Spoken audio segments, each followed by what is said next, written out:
was 27 when I realized a cheap roadside motel could swallow a person whole. My name is Claire Dalton, and by then I had mastered the art of disappearing. Running had become my survival instinct, though it never led me anywhere better. I was running from the debt collectors whose phone numbers I learned by heart, from the fiancé whose ring I pawned before I could admit the wedding would never happen, from my mother's last phone call that I had ignored until it was too late. My life was littered with unfinished exits and slammed doors, and I thought maybe if I kept driving I could outrun the echoes. The interstate was an endless artery, my rented Toyota Corolla its fragile vessel.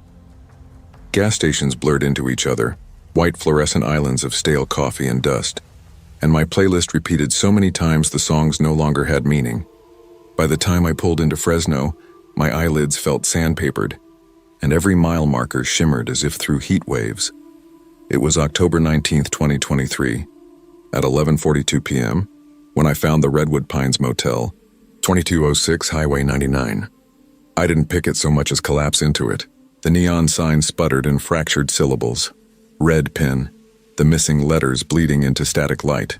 The night smelled of damp asphalt and faint rot, as though something old had been unearthed beneath the parking lot. The office door groaned open on rusted hinges. Inside, the fluorescent bulb trembled overhead, painting everything in sickly yellow. A man sat behind the counter, too still until he saw me. Gus. He was in his late 50s, maybe 60s, with a face like dried leather. His teeth were the color of weak tea, his hair slicked back in a way that made me think of oil stains. His smile was not welcome. It was expectant, like he'd been waiting for me in particular. Behind him stood a girl, Marcy. 16 at most, though the hollowness around her eyes aged her strangely. Her hair curtained part of her face, her nails tapping the counter in a slow rhythm. Tap, tap. Pause. Tap. At first I thought it was nervousness. Then I realized it was deliberate. The uneven beats triggered a memory of a class I'd taken once, Morse code. My brain, in its exhaustion, translated Geo. One night? Gus asked, his voice low, stretched like an old tape being played too slow. Yeah, I said, fumbling for my wallet. Just passing through. Room 7, he said without hesitation, sliding a tarnished brass key toward me. The plastic tag was cracked and cloudy, the number almost burned into it. Marcy's fingers froze. Her gaze met mine, wide and glassy. Her lips barely moved, but I could swear she mouthed, "Don't." I told myself it was exhaustion, nerves, projection. I told myself a lot of things. I took the key. The hallway reeked faintly of ammonia, like someone had scrubbed away a crime scene poorly. The carpet muffled my footsteps, yet the floorboards beneath gave faint groans, dragging sounds as though someone shuffled their feet just out of sight. Room 7 greeted me with mildew and silence. The bedspread sagged under invisible weight. Maroon swirls faded into the fabric like dried blood diluted with water. A brown smear streaked the wallpaper near the nightstand. Coffee, I thought, though the metallic tang in the air suggested otherwise. I sat on the edge of the bed, feeling its springs protest, and tried to steady my breathing. Just one night. A bed is a bed. I lay back, shoes still on, staring at the flickering fluorescent until my eyes watered. Somewhere between waking and sleep I heard a voice, not from outside, from the television. The TV blinked on at midnight. Static hissed across the screen, white noise threading with whispers. At first indistinct, then clear. You left Sarah at the altar. My stomach turned ice. You ran when the debt collectors called. The voices braided together. Sarah's broken sobs. The harsh demand of a man from the credit agency. My mother's cracked voice from her hospital bed. Claire, please, I fumbled for the remote, pressed power. The TV stayed alive, whispering my failures louder, overlapping, relentless. My chest squeezed, heartbeat thudding in my ears. The bathroom door creaked open. I froze. Inside, the mirror was clouded with fog, though no water ran. Slowly, as if traced by an unseen fingertip, words surfaced. You can't leave. The air was damp, heavy, tinged with the smell of grave dirt. I backed out, tripping on the carpet, whispering to myself that it was exhaustion, a hallucination, stress. But the whispers didn't stop. They followed. I yanked the curtains open. The parking lot was empty except for my Corolla. Its headlights were glowing, unwavering, though my keys sat on the nightstand. The creaking started again inside the room. Footsteps slow, dragging, circling. The walls seemed to breathe, wallpaper rippling faintly like skin with lungs underneath. I bolted. The hallway stretched longer than it had minutes earlier. Doors lined both sides, every single one marked 7. Their brass knobs gleamed faintly in the flickering light. I staggered forward, heart hammering. A door opened a crack. From within, a sliver of light spilled. I glimpsed Sarah in her wedding dress, mascara streaming, her mouth forming words I couldn't hear. Another door creaked wider. Inside, a stack of overdue bills piled high, my handwriting scrawled in panic on the margins. A third door parted enough for me to see my mother's face, pale and drawn, her eyes filled with a disappointment so deep it hollowed me out. The voices bled into the hallway. Coward, thief, liar. At the far end, Gus waited. His grin stretched impossibly wide, as though his face had forgotten its limits. Room 7 fits you, he said. His voice reverberated down the hall, too deep to belong to one man. Marcy appeared beside him. Her eyes shimmered, wet but unblinking. The motel keeps what it wants, she whispered. Her fingers tapped again, slower this time, spelling a single word. Run. I did. I tore through the exit door, went and stumbled back into room 7. The TV screamed static. The wallpaper pulsed. The smell of dirt and rot grew stronger, and I understood in a sick lurch of recognition that I hadn't stumbled into a motel. I had stumbled into myself. I tried to convince myself I was dreaming, that I'd fallen asleep in the car and would wake up any second to the rattle of trucks passing on Highway 99. But room 7 didn't let me dream. It held me awake, pulsing with a rotten heartbeat. The TV hissed with voices that braided into one another, so intimate I felt their breath on my skin. Sarah's tears were real. Yours weren't. You ran when your mother needed you. Debt follows you like a shadow. You thought you could outdrive it. I clutched my ears, but the words crawled through bone. The walls shimmered, the pattern on the bedspread twitching as if something underneath strained to climb out. The lock on the door clicked open by itself. The hallway stretched again, impossible in length. This time doors opened wider. I saw whole scenes inside. Sarah's bouquet dropped on the church floor, petals crushed beneath guests' shoes. My mother's hospital bed, empty except for the flattened sheets where her body had been. A man in a cheap suit pounding his fist on a door while I crouched in silence on the other side, phone buzzing with his calls. Coward, whispered the walls. Liar, thief, and then laughter.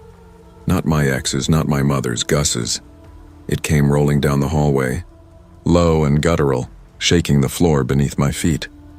He stood at the end of the corridor again, shoulders broader than they had been, his shadow reaching toward me like ink spilled across the carpet. His smile gleamed, and I realized his teeth weren't yellow at all, they were sharpened. Predatory. Room 7 is home, he said. You came here because you wanted to stop running. My throat scraped dry. I never wanted this, he tilted his head. But you did. Every mile, every unpaid bill, every broken promise. You wanted stillness. You wanted the end. Beside him, Marcy's tapping returned. Tap, tap. Pause, tap. Her lips moved silently. I focused. D-O-N-T. Her eyes pleaded, but her body didn't move. She was trapped in his orbit, orbiting like a planet too close to its sun. I bolted again, slamming through another exit. This time the outside air hit me, cold, sharp, real. The parking lot. My car headlights still glowing. Relief flooded my veins. But when I grabbed the door handle, the metal was warm. Too warm. Inside, the passenger seat was indented, damp, as though someone had just risen. I spun back toward the motel. It loomed larger than before, its walls higher, windows multiplying. Every door I could see bore the same number. 7. The neon flickered. Redwood Pines Keeps. My vision blurred. The air smelled thick with dirt, the way a graveyard smells after rain. I stumbled backward into the car, slamming the lock down, trembling. The rearview mirror showed the motel's reflection. Except it wasn't there. Just endless highway, cracked and broken. But in the reflection, room 7's door was open, waiting. The radio sputtered alive without the keys. Static, then a voice. My own voice, you can't leave, I screamed, fumbling for the ignition. My keys rattled in the cup holder, but when I jammed them in, the engine coughed once and died. The headlights shut off. Darkness swallowed the lot. The motel was suddenly there again, closer now, doors breathing like mouths. I stumbled out, tripping over my own feet. Gus waited by the entrance, arms folded, grin fixed. "Running is the only thing you ever did," he said. "Now run into us." Behind him, Marcy whispered, "It doesn't let go." Her fingers tapped one last code, SAVE, but her eyes hollowed, hopeless, as though she'd spelled the word 1,000 times and no one had ever listened. The doors to room 7 all creaked open in unison. Light spilled out, blinding, suffocating. Inside each was another version of me. One crying, one screaming, one laughing unhinged, one silent, staring. An endless army of my failures made flesh. I staggered backward, but the asphalt beneath my shoes softened, turned spongy. I looked down. My footprints sank deep into black mud, grave dirt. The smell was overwhelming. My breath hitched. I couldn't tell if the motel was rising around me or if I was sinking into it. Gus's voice came from everywhere. "There's no outside, Claire. You are room 7, you always were." The realization slashed through me. Not that I was trapped in the motel, but that the motel was me. My debts, my betrayals, my mother's unanswered call. Redwood Pines wasn't a place. It was the shape of my guilt, and I had walked willingly into it. The static roared. The walls pressed inward. My skin prickled with damp as if the building were absorbing me. My scream tangled with the static until I couldn't tell them apart. And then, silence. When I opened my eyes, I was sitting in my car. Morning light stretched across the highway. The motel was gone. Only broken asphalt and weeds remained. My hands shook on the wheel. My keys turned in the ignition. The engine started. Relief poured through me, hot and dizzying. I was free. I drove until the sun was high, until the memory blurred like a fever dream. But when I stopped for gas hours later, I noticed something. On the palm of my hand, burned into the flesh, was a faint scar. The number 7, I told myself it was an old injury. A trick of the light. Anything but what it was. That night in a different motel, the TV turned on by itself. Static filled the room. From the speakers came a voice, low and desperate. A young man's voice. "Hello? Is someone there?" My mouth moved before I could stop it. The words slid out like breath I had been holding for years. "You can't leave," and I smiled, though I hadn't meant to.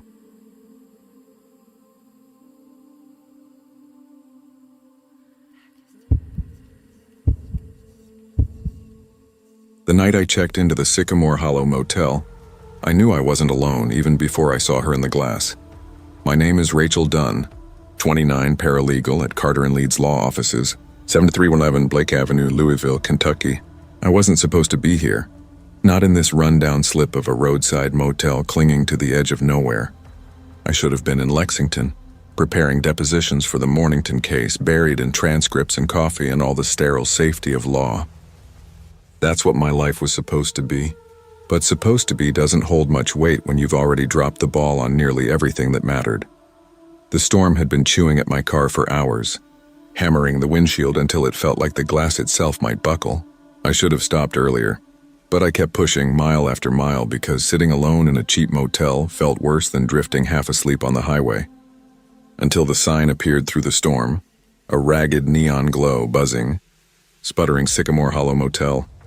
The word vacancy flickered, but half the letters were dead, leaving only VCNY, buzzing like a hornet trapped in glass. I pulled in before I had the chance to think better of it. The parking lot was a slab of cracked asphalt webbed with rain. Puddles reflected the neon in shattered fragments. The building sagged under years of damp, paint blistered from its bones. My wipers screeched once, then stuck halfway, leaving the glass smeared with streaks. I sat there, engine idling, telling myself this was just a place to sleep. Nothing more. Inside, the air smelled of mildew and lemon cleaner, a mixture that didn't mask the rot, only sharpened it. The carpet was worn thin, patterned with stains that looked darker than coffee. The desk sat under a buzzing fluorescent bulb, and behind it was Evan. He was young, early 20s maybe, but his face carried the exhaustion of decades. Pale, hollow-eyed, lips colorless as though the blood had been drained from him. He didn't ask for my ID, didn't even look at me when I gave my name. He slid a tarnished brass key across the counter. The tag bore the number 9. "Room 9, he said, voice flat. I hesitated, waiting for the perfunctory, "Enjoy your stay," or even a grunt, but he lifted his eyes to mine and something sharp jolted through me. His stare was too steady, too certain. "Don't let her out," he added. "What?" "She's hungry." His tone didn't rise, didn't change, but the words seemed heavier, like a weight dropped in a still pond. "She'll take everything." My throat went dry. "I think you've got the wrong..." But he was already looking down, shuffling papers that didn't need shuffling. Conversation closed. In the corner sat Mrs. Caldwell. At first I thought she was a guest who had wandered in, but the longer I watched her, the clearer it became she belonged here, like the walls or the stains. She was old, maybe my mother's age, though her skin had that parchment dryness that comes from years of unrelenting air. Her hair was silver, pinned in a bun that had loosened long ago. She rocked in a cracked wooden chair, the rhythm steady, creaking, as though she'd been doing it for hours, maybe days. Her eyes met mine, soft but relentless, and in a voice low enough to seem aimed at herself. She said, "The walls remember." Something inside me tightened.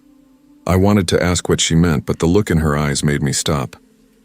It wasn't warning. It was confession. Room 9 was at the far end of the hall. The corridor stretched too long, lined with jaundiced wallpaper, the air heavy with the scent of damp drywall. My shoes squeaked on the tiles, my suitcase rattling. Doors lined the hallway, most unmarked, paint peeling around brass numbers. My room smelled like old sheets left too long in storage. The bed sagged, the comforter pilled with age. The lamp flickered before settling into a weak glow. A mirror hung above the desk, glass warped just enough to make the reflection seem subtly wrong. I dropped my bag, kicked off my shoes, and told myself not to care. I was exhausted. It was just one night. That's when the knock came. It was sharp, deliberate, 3 raps against the closet door. I froze. Silence. Then again, knock, knock, knock. I forced a laugh, thin and brittle. "Old pipes," I muttered. "Just pipes." But when I looked toward the mirror, the laugh stuck in my throat. The reflection wasn't mine, it looked like me. Same long brown hair, same dark eyes, but not the woman standing in that room. This version of me was younger, brighter. Her hair gleamed as though untouched by stress. Her eyes carried none of the exhaustion etched into mine. She looked like the Rachel I used to be, and she was smiling. She lifted her hand, pressed her palm flat against the inside of the mirror. Instinctively, I lifted mine too. Our hands almost met. Only glass between us, my skin prickled. I yanked my hand back, heart thudding. The reflection tilted her head, still smiling, lips shaping silent words I couldn't catch. I slept badly that night, if it was sleep at all. Every time I closed my eyes, I felt watched. The mirror glowed faintly in the dark as though it were lit from behind. At some point, I turned it to face the wall. That's when I heard the whisper. "Don't let her out." I jerked up, certain Evan was in the room, but the door was still bolted. By morning, the storm had softened, but the motel hadn't. The hall stretched strangely, longer than it had before. The wallpaper seemed darker, patterns shifting like stains spreading. And in every reflective surface, window glass, the chrome faucet, even the black screen of the television, I caught glimpses of her. My other self. Only now she wasn't mocking me. She was busy. In the reflection of a shop window, she shook hands with my boss, smiling warmly, sealing the promotion I had lost. In the silver of a coffee urn, she leaned close to my ex-fiancé, ordering his drink the way I used to when I still loved him. She wasn't a ghost. She wasn't memory. She was living my life. The longer I stayed in that room, the more the world outside it stopped belonging to me. When I ventured out, I caught her in every reflection. At first it was subtle, a glimpse in the corner of a window, a flicker in a puddle. Then it grew bolder. I saw her through the storefront glass at a gas station, laughing with my boss as he shook her hand. She wore my blazer, carried my briefcase, but she looked radiant in it, confident, unstoppable. The Rachel I had never managed to become. Later, in the rippled chrome of a diner's napkin dispenser, she sat across from my ex-fiancé, her fingers grazing his. He looked at her the way he hadn't looked at me in years, like she was the woman he'd always wanted. She smiled back with a warmth that made me feel like a stranger in my own memories. Each time I blinked, she was somewhere else, rewriting my life in stolen fragments. When I returned to room 9, the mirror pulsed faintly, as though alive. She pressed her hand to the glass again, only now her smile had changed. It wasn't pity. It wasn't sweetness. It was hunger. I backed away, trembling. That's when the knock came at the door. Evan. His face was as pale as before, but his voice held a new urgency. "You need to leave." I tried to speak, but the words caught in my throat. "She's hungry," he said, each word clipped, deliberate. "She'll take everything. If you let her out, you won't know what's left of you. You'll just fade." "Why me?" My voice cracked. His eyes flicked to the mirror behind me. "It's never about you. It's about what you're too afraid to face. She feeds on that." He leaned closer. "Don't let her win." Then he was gone, his footsteps vanishing down the warped hall. I turned back to the mirror. My reflection, no, my double, had her head tilted, watching me with something close to amusement. Her lips moved again, silently. This time I understood. It's already happening. That night I dreamed of Mrs. Caldwell. She wasn't rocking in her chair anymore. She was younger, her hair dark, her eyes alive. She smiled at me from across a motel room I didn't recognize. But then another figure stepped forward. Another Mrs. Caldwell, radiant and cruel. A twin who looked like the life she might have had. The younger version tried to speak, but the other pressed a hand over her mouth. When I woke, I heard the creaking of the rocking chair in the lobby, steady, endless, like a metronome keeping time with my pulse. I went to her. She looked at me with eyes glazed from too much remembering. "You stayed too long," she whispered, as if picking up where the dream had ended.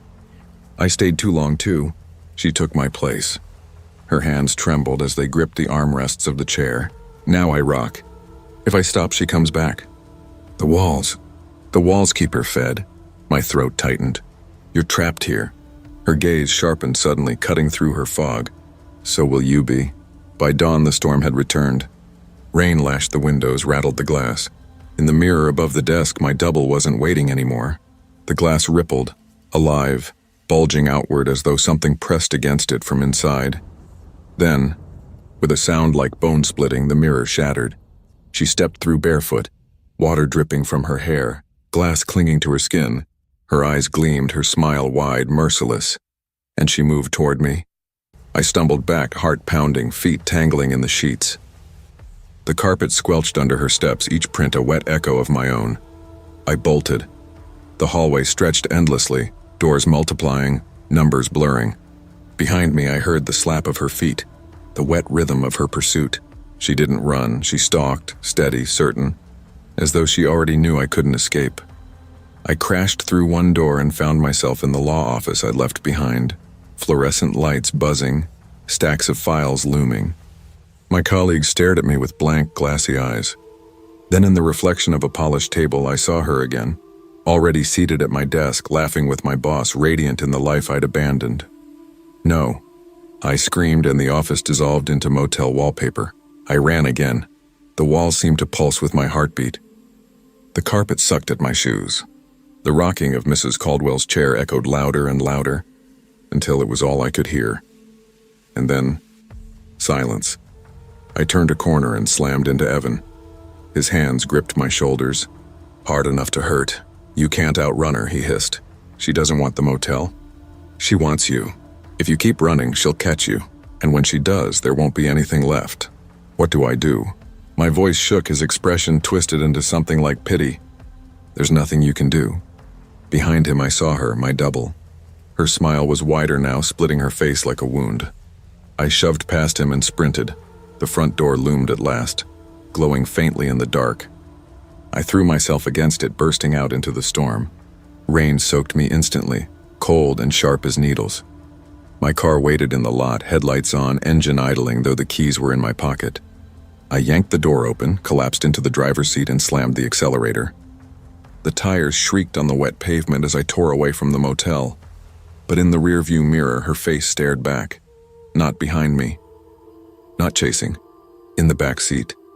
Her smile spread as rain blurred the glass. My hands trembled on the wheel. For a moment, they didn't feel like my hands at all. They felt stronger, steadier, hers. The car kept moving, but I couldn't tell if I was the one driving. My lips twitched, stretching into a smile I didn't mean to make. In the rearview mirror, she was grinning. And then, horrifyingly, so was I. The Sycamore Hollow Motel didn't stay behind. It came with me, and with every mile I feel her pressing closer, filling the spaces where I used to be. It won't be long now.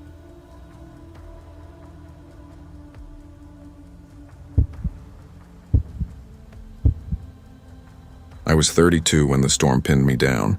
My name is Hannah Mercer, and that night, exhaustion itself felt like a living thing crawling across my shoulders, dragging me closer to the earth. The hospital lights had burned my eyes for 12 straight hours, fluorescents flickering overhead. The beep of monitors, the thin chemical tang of antiseptic that never seemed to leave my skin.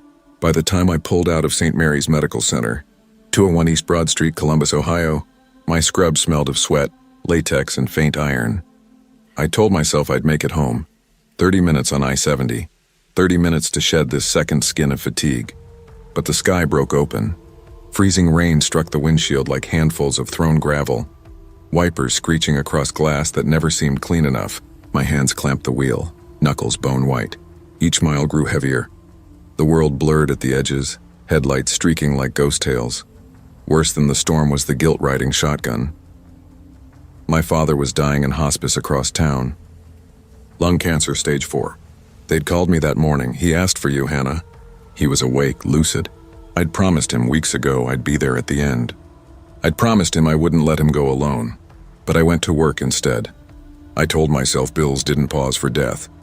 I told myself I had no choice. And all shift while I was helping strangers cling to breath. My father was using up his last ones. When I saw the neon sign glowing through the storm, Lakeview Motel, vacancy, my body made the choice my mind wouldn't. I couldn't go farther. Not in this weather, not with this weight pressing down. Just one night, I told myself. One night, then I'd face everything waiting on the other side of dawn. The lot was cracked asphalt drowning in shallow pools. My shoes splashed as I hurried across, rain plastering my hair to my temples. The lobby door stuck before it gave way and the smell hit me. Damp carpet, old wood, and something sharper beneath like wet wool left to rot. A man sat behind the counter. Balding, with skin the color of candle wax and lips stretched into a twitching smile. His eyes were pale, watery, and darted toward the window as though something waited just beyond it. "Evening," he whispered, voice thin as tissue paper. He slid a brass key across the counter with fingers that shook just slightly. "Room 12. His lips pulled tighter. "Don't keep the curtains open." I forced a tired laugh. "Storm's bad enough. I'm not planning to sightsee." Something shifted to my right. A boy, 8, maybe 9, stood clinging to his mother's coat. His eyes were wide, so wide they looked like they might spill out. The mother's face was worn, cheekbones jutting sharp beneath skin stretched too thin. She murmured just loud enough for me to catch. "He sees things." The boy's gaze locked on me. He didn't blink. His lips moved, then pressed closed again like he'd swallowed the words. My fingers trembled when I picked up the key. The hallway swallowed me in its damp quiet. Carpet sucked at my shoes and the air tasted faintly of rust. When I pushed open room 12, the smell inside made my stomach turn. Earth, wet and buried, clinging to the walls. The wallpaper sagged in peeling strips, curling like tongues.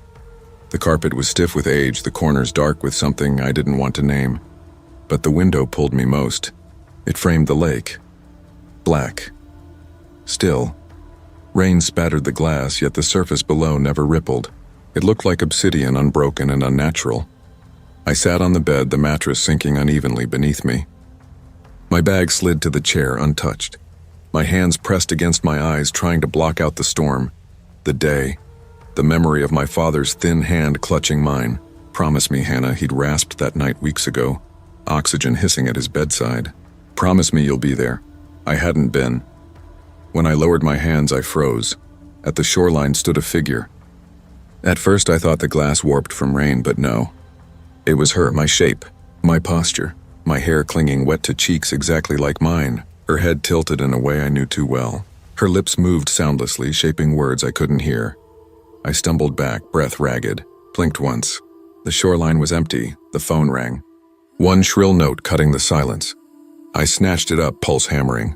A woman sobbing filled the line, wet and broken, and then a voice I knew too well. My father's, rasping from the depths. "You left me, Hannah. You promised." I slammed the receiver down so hard the bell inside rattled. My throat closed. My hands shook. I turned to the curtains. Heavy, moth-eaten, hanging stiff. I pulled at them, desperate to block the glass, but they resisted. Not just stiff, resisting. Like something inside pressed outward, pushing back against me. Like hands. Fingers. My breath hitched, a sound behind me. I spun. The boy from the lobby stood in the hall, framed in the doorway. Water clung to his hair, though he hadn't been outside. His eyes were darker now, shadow pooled in them. His voice was a whisper. "She's already inside your room." The light stuttered, once, twice, then dark. When they flared back, she sat on the edge of my bed. My reflection, my double. Her smile was mine, but stretched too wide, knowing too much.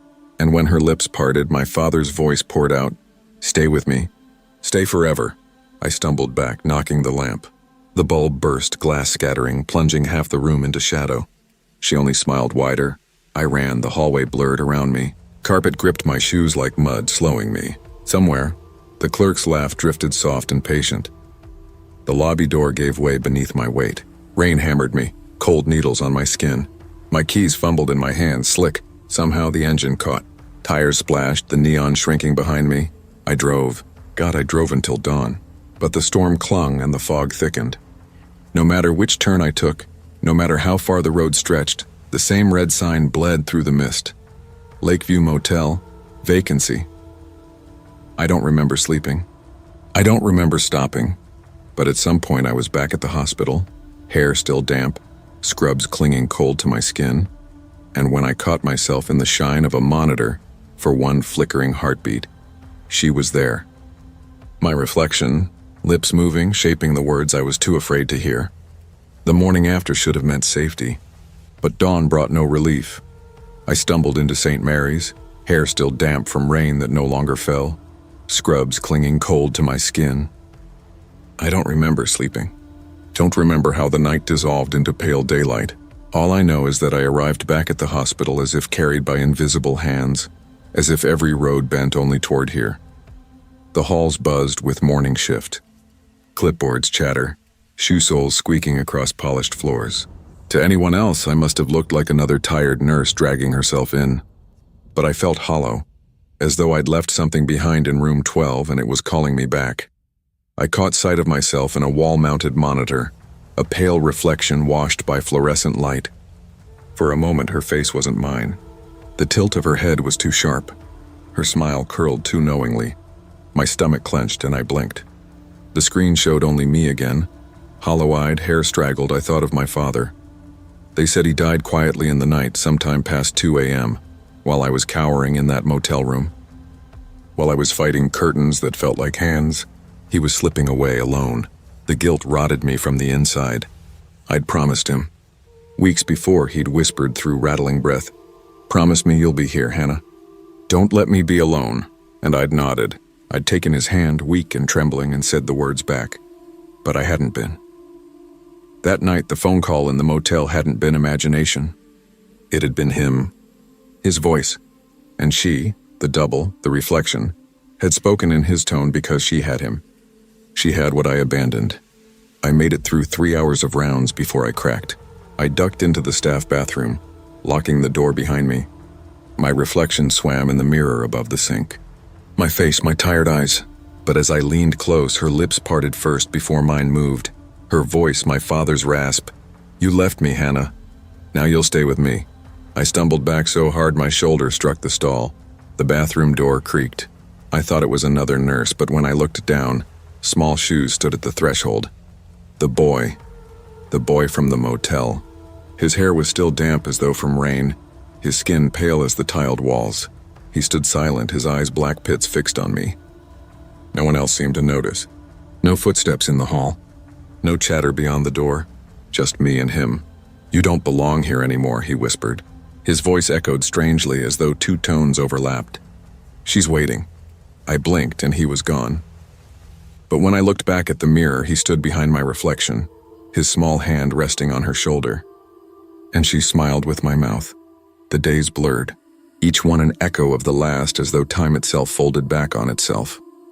At the nurse's station, I'd glance at the glass of the medication cabinet and see her lips moving, though mine were still. At night, my father's voice bled through the walls of my apartment, muffled like he was calling from another room. "Promise me. Promise me." I stopped answering my phone, stopped sleeping. On the third night, I left the hospital near midnight, rain drizzling and faint needles. I told myself I'd drive home. But the roads bent, twisted, and the fog thickened. My heart sank when I saw the red neon flicker through the mist again. Lakeview Motel, vacancy. I didn't remember turning that way. Didn't remember choosing. The lot was empty except for one car, a rusted sedan, unfamiliar. I stepped inside the lobby. The clerk was waiting, the same twitching smile etched across his pale face. "Back again," he murmured. "They always come back." He slid the same brass key across the counter. "Room 12. Behind me, the boy stood beside his mother once more, but this time his lips moved. I saw the words form clearly. "She's already inside you." The room was colder than before. The smell of damp earth stronger, like the carpet had been freshly pulled from a grave. The curtains hung still, though I felt air moving as though breath pressed from behind them. I sat on the bed. My body trembled, not from cold but from inevitability. The phone rang once. I lifted it slowly.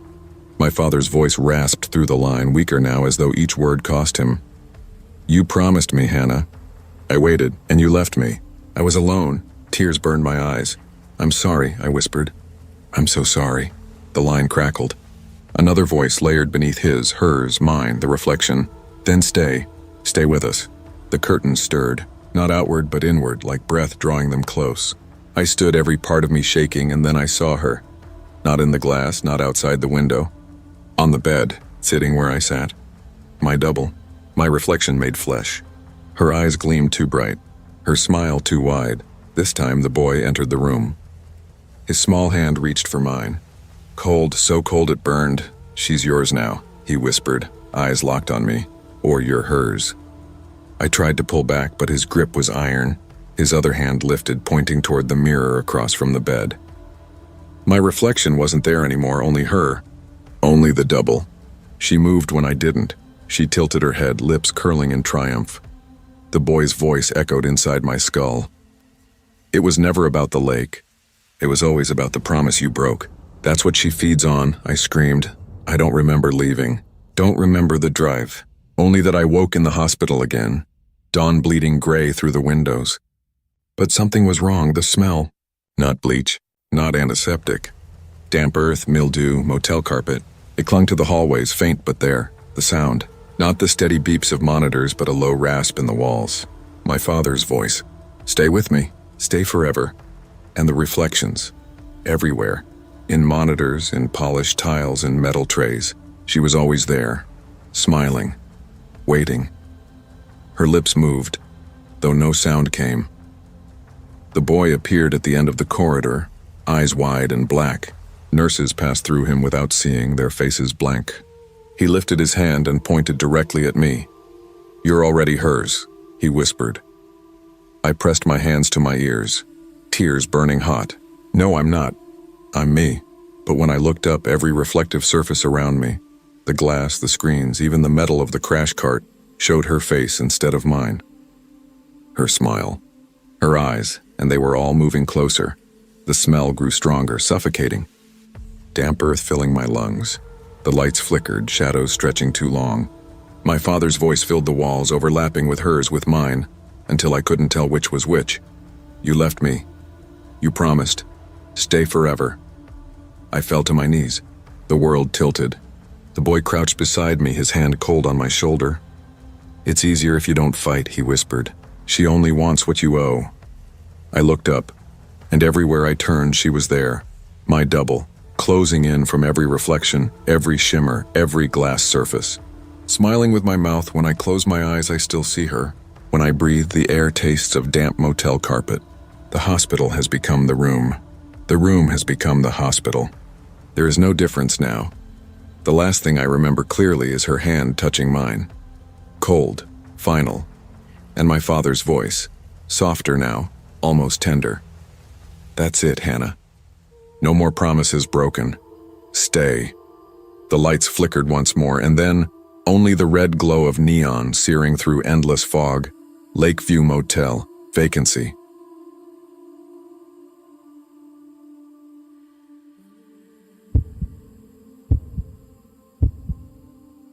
I was 29 the night I pulled into the Red Haven Motel. Snow slid down my windshield in thick, wet streaks, my wipers barely clearing enough for me to see the shoulder. My name is Leah Carmichael, and at that point in my life I was running on exhaustion, caffeine, and the lingering ache of choices I never stopped replaying. I worked long hours at Hartley & Doyle LLP, 1530 Westchester Avenue, Bronx, New York, a place where promotions dangled like fruit just out of reach. My boss called me dependable, which was his polite way of saying invisible. On November 12, 2022, 10:43 p.m., I was supposed to be heading north to Albany. My sister had finally texted me after 2 years of silence. Just 3 words, we should talk. I clung to those words the way drowning people cling to debris. I told myself I only needed a bed for one night before finishing the drive in the morning. But the motel's neon sign was waiting for me like a lure. Red Haven, though only part of the N and Havi still held steady light. The red flickered, gasped, died, revived. A half-lit hum, insect-like, that seemed louder the closer I rolled into the lot. I parked. The snow muffled the world into a graveyard hush. Inside the office, the clerk looked like someone who hadn't spoken to another soul in days. Wiry frame, skin sallow, fingers stained the yellow of old nicotine. Earl, his name tag read. His pencil scratched across a crossword. One night, I said. My voice cracked dry from the drive. Room 5, he muttered. No options, no questions. He slid a brass key toward me. Cold and heavier than it should have been, as if the weight wasn't metal but memory. By the vending machine sat a girl no older than 16. Callie. Denim jacket. One braid fraying against her shoulder. She held a flip phone to her ear, whispering words too faint to catch. The screen was dark. No service. No battery. When she looked up, her gaze hit me like a bruise. Don't let the mirrors see you. The words landed flat, but they clung. Earl coughed, harsh, cutting across the room. Room 5, he repeated as though nothing else mattered. The hallway carpet sucked at my steps, damp beneath faded diamond patterns. Door numbers crooked on their plaques. My brass key scraped into the lock of 5, stiff like it didn't want to turn. The room smelled faintly of mildew and burnt coffee. The wallpaper peeled at the corners in curling tongues. The single lamp's bulb flickered, then steadied into a jaundiced glow. I saw my reflection in the bathroom mirror when I dropped my bag. I looked worn out, brittle. But when I sighed, her lips parted a beat too late. I blinked, leaned closer. The same and not the same. Behind me, the television clicked alive with a snap. No remote in sight. Static cleared into grainy footage. A woman who looked like me smiling into a home video camera. She stood in a kitchen I didn't know. A man's arm around her waist, a child balanced on her hip. She was radiant in a way I'd never been. Her laugh, it was my laugh, but fuller, more whole, as though every version of me I'd failed to become had merged into this one. The longer I stared, the louder her joy swelled. Until she turned mid-laugh and looked into the camera. At me, I whispered, "What the hell?" The mirror behind me trembled. When I turned back, she was staring, not moving with me anymore, just watching. That night, I dreamed in fragments, Earl's voice seeping through the wall, low and steady like chanting, Callie's laughter echoing distorted, like a cassette tape warped by heat, and the mirror image of me pressing her palm against glass, harder until cracks spidered outward. When I woke, the bedside clock was flashing 3:33 a.m. in red. The next day, the world felt tilted. I called work during breakfast at a greasy diner down the road, my phone buzzing against the chipped formica. My boss picked up, but his voice was strange, slow, deliberate, coded in static. "Leah," he said, "congratulations." "For what?" "Promotion. You earned it." A pause, faint laughter that didn't sound like him. Then a voice like mine, warped but sweeter. "I'll take it from here." The line cut dead. I sat frozen, coffee cooling in my hands. When I redialed, my boss answered as normal, gruff, irritated. He had no idea what I was talking about. That evening, I tried my sister again. For weeks, she hadn't returned my calls. This time she picked up. "Leah?" Her voice was cautious, guarded. "It's me," I said quickly, desperate. "I'm coming up tomorrow," but something in her tone stiffened. "We already talked yesterday. You said everything." "No," I whispered. "No, I didn't." The silence stretched, then the line filled with shallow breathing. And then my own voice spoke. "See you soon." Click. The motel had followed me. Every reflective surface became suspect. In the pharmacy's glass door, I caught her, a flash of her smile. In my car's rearview mirror, her eyes blinked half a second later than mine. When I drove back toward Red Haven, I told myself I just needed answers. Needed to prove to myself I hadn't gone mad. Earl was waiting in the office, his crossword untouched. He smiled for the first time, teeth gray at the edges. "Some things," he said, "don't belong to you anymore." Callie looked up from her dead phone, eyes hollow but pleading. "She takes pieces," she whispered. "You won't notice until it's too late." That night, room 5 felt alive. The walls pulsed faintly with sound as though breathing. The mirror swam with movement even when I looked away, and when I finally turned, my doppelganger was no longer behind the glass. She was halfway out, her hand braced against the fractured surface, body shimmering like heat off asphalt. Her face was mine, but stretched, twisted, wearing every regret I'd buried. Eyes wet with disappointment, mouth curled in a grin too sharp. "I like your life," she said, and she stepped forward. Her hand was cold when it brushed mine, colder than snow, colder than death, a cold that seeped into my bones and made my joints ache. I stumbled backward, but she followed, one step at a time, as though learning how to move inside my world. Her voice was mine, but layered, fuller, like a choir of Leahs all speaking together. "You've wasted this life. I'll use it better." I wanted to scream, but my throat locked tight. I grabbed the lamp and swung, glass exploding across the carpet. She didn't even flinch. The shards scattered, but her bare feet left no mark, no cut. The mirror behind her sealed itself shut, cracks knitting back together until it gleamed smooth again, erasing the evidence of her passage. I bolted. Out the door, down the damp hallway. Earl's voice carried after me, low and steady, chanting words I couldn't understand, only feel. Words that pressed against my skull like pressure changes before a storm. At the end of the hall, Callie was waiting. Her flip phone pressed to her ear, her braid frayed to threads. She grabbed my wrist, her grip icy. "You can't outrun it," she whispered. "She's not the first. She won't be the last. What is this place?" My voice cracked, raw with terror. "The motel feeds on what you hate about yourself, on what you regret." Earl keeps the door open. "I tried to warn you. Why are you here?" Her eyes glossed, unfocused, as though she were seeing something I couldn't.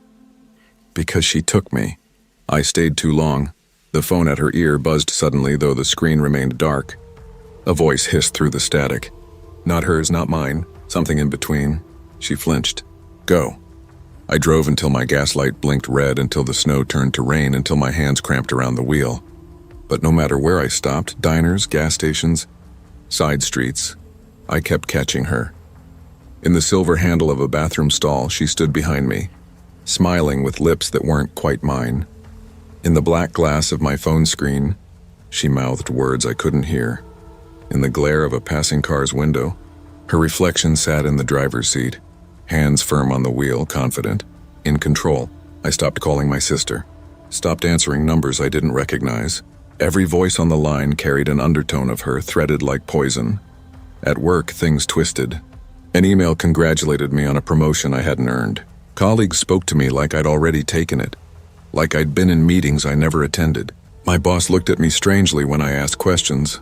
"You don't remember?" he said. "You were the one who pitched it, but I hadn't," she had. Sleep became impossible. Every night the motel bled back in. Room 5's wallpaper curling in the corners, the smell of mildew and coffee. Earl humming through the walls, and her, always her, standing closer each time. One night I woke in my apartment to find the mirror above my dresser cracked down the center.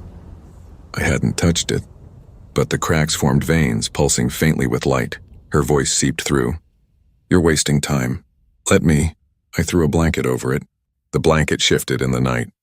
When I pulled it back, my reflection blinked a fraction too late again. I couldn't take it anymore. I went back, to Red Haven, to the source. The neon sign still sputtered, still hummed. Earl was waiting behind the counter, crossword pristine, pencil untouched. "You came back," he said, smiling without warmth. "They always do. Why me?" I whispered. "You made yourself heavy. Regrets weigh you down. She feeds on weight like that." Callie sat by the vending machine, the phone pressed to her ear. When she looked at me this time, her lips were cracked, her eyes ringed black with exhaustion. "You can't win," she whispered. "But maybe you can last longer than I did." I turned the key in room 5 again.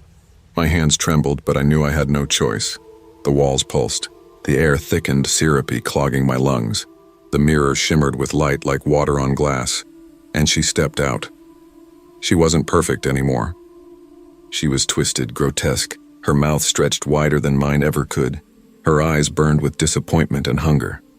Her body was stitched together from versions of me I'd buried. Me crying at my father's funeral.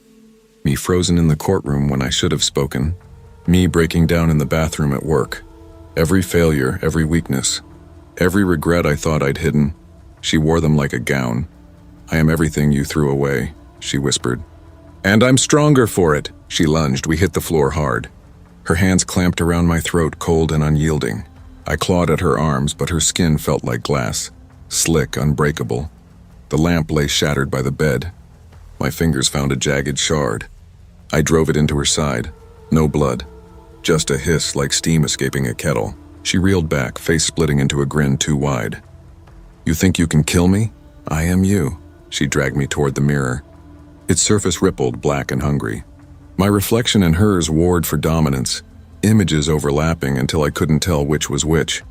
She shoved my face against the glass. My skin sank into it like water. I screamed, but the sound distorted, becoming hers. I fought harder than I ever had. For my breath, for my voice, for my name. The motel groaned around us, walls shuddering like ribs under strain. Earl's chant rose louder, faster, triumphant. Callie's laughter pierced through, high and broken. And then, silence. The mirror shattered. When I woke, I was lying on the floor of room 5. Shards glittered around me. The air smelled of mildew and blood, though none of the cuts on my arms bled. I stumbled to my feet. The room was empty. In the bathroom, the mirror was whole again. My reflection stared back. Same tired eyes, same cracked lips, but when I lifted my hand, she didn't move. She only smiled. I drove until sunrise, found myself back in the city, back at work, back in the motions of life. People looked at me differently now. They listened. They respected me. My sister called back, voice warm, open, forgiving. Everything was better. And yet, sometimes when I catch myself in the mirror, she's still there. Not quite me. Not quite gone. Sometimes her lips move when mine don't. Sometimes she whispers promises I don't want to hear. And sometimes brushing my teeth. I can't tell if I'm the one holding the toothbrush. Or if she is.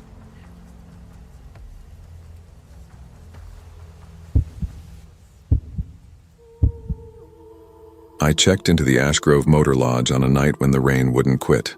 The storm had followed me since morning, shadowing my every turn, until it felt less like weather and more like punishment. The highway glittered black under the downpour, the lines almost erased by water that pooled into sheets. My hands ached from gripping the steering wheel, and every blink lasted a little too long, my body begging me to give up, to pull over, to sleep. That's when the sign appeared. Ash Grove Motor Lodge. A pale red vacancy light flickered beneath it, fighting against the curtain of rain. I didn't think, I just turned off the highway. The parking lot was almost empty, save for a rusted sedan hunched in the corner. Its window steamed over as though it was breathing. The neon buzzed above me, casting sickly colors across the puddles. My wipers stopped mid-sweep as I killed the engine, and for a moment I sat in silence, listening to the ping of cooling metal, the storm drumming against the roof. I could have kept driving. Maybe I should have, but I was too tired to argue with myself. Inside, the office smelled of mildew and cigarettes. A single lamp threw shadows into the corners, making the room feel more empty than it was. Behind the counter stood a man with slicked-back hair and eyes that never seemed to blink. His name tag read Gus, though the letters looked carved more than printed. "Late night to be checking in," he said, lips curling into a smile that lasted too long. "Road was bad," I muttered, pushing damp bills across the counter. He slid me a brass key with a yellowed plastic fob. Room 6. His hand brushed mine, and the chill of it made me flinch. "Only you and a couple of long-term guests tonight," he said. "Keep to yourself, you'll be just fine." Something in the way he said fine made it sound like a threat. The room smelled like wet carpet and fruit left too long in the sun. The carpet was stained in maps of old spills, and the wallpaper curled at the corners like peeling scabs. I dropped my bag on the bed and sat for a moment, staring at the water dripping from my hair onto the floor. That's when I heard it. A child's laugh, thin and sharp, seeping through the wall. I froze. There hadn't been any cars by room 5 or room 7. Still, the laugh came again, muffled, pressed close to my wall. I told myself it was nothing. Nerves, exhaustion. But I couldn't shake it. Later, on my way to the vending machine, I saw her. A girl pale as paper, maybe 18 or 19, barefoot, tapping her fingers against the glass of the soda machine in a strange, rhythmic pattern. Tap, tap, tap, like a code. She didn't look at me. She didn't even seem aware I was there. Outside under the awning, an older man smoked, muttering to himself. His words floated through the rain. Rooms that don't end. Places you can't leave. I wanted to ask what he meant, but I didn't. Some part of me already knew. By midnight, the unease was too heavy to ignore. The television blinked on by itself. At first, only static hissed through the screen. Then the noise warped into voices. You left me. You always run. You never finish anything. My ex. My mother. My own voice twisted low. The images flickered. Hands reaching, faces blurring into shapes I almost recognized. I yanked the cord from the wall, but the screen burned brighter, the whispers sharper. And then the walls rippled. The air smelled of coffee. Burned, bitter, clinging.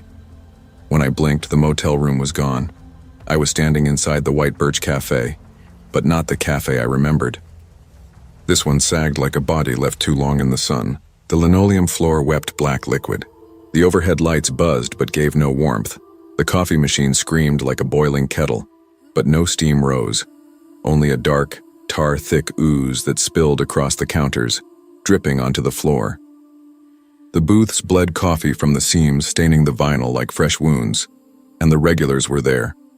Old Mr. Henley, who always asked for extra cream. The quiet college kid who nursed black coffee for hours. A pair of truckers who tipped in coins. They all sat in their usual places, but their eyes were hollow, empty sockets, dark and wet. Their heads turned toward me in unison, necks creaking like old wood. Danielle, they said, voices layered, warped. Why'd you leave? My chest seized. Danielle, another voice boomed from behind the counter. I turned. Gus stood there, but not Gus. His form shifted, blurred. His face pulled apart into different versions. My old boss's jowls, the clenched jaw of the debt collector who used to knock at my door, the cold eyes of my ex-fiancée. They flickered across his face like masks on a projector. You ran from all of us, he said. His teeth shone too white, too many. Now you've run right back. My legs weakened. I stumbled against a booth. The vinyl squelched under my touch, coffee bubbling up like blood from a wound. And then I saw her, sitting in the farthest booth, fingers tapping against the table in that same rhythm as the girl by the vending machine. Her hair hung long and dark, her face pale, her eyes wide. But I knew her. It was me. Me at 19, before I dropped out of college, before the cafe job swallowed years of my life. She leaned forward, whispering, her lips trembling. You can't leave. Don't try, I tried. Look where I ended. I stumbled back, shaking. No, I croaked. You're not me. Her smile was small, broken.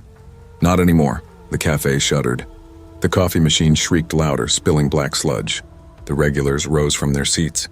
Hollow eyes fixed on me, and Gus leaned over the counter, his many faces blurring, his voice a chorus of every man who judged me. You already checked out. The floor buckled. The smell of burnt coffee filled my lungs. My own scream drowned in it.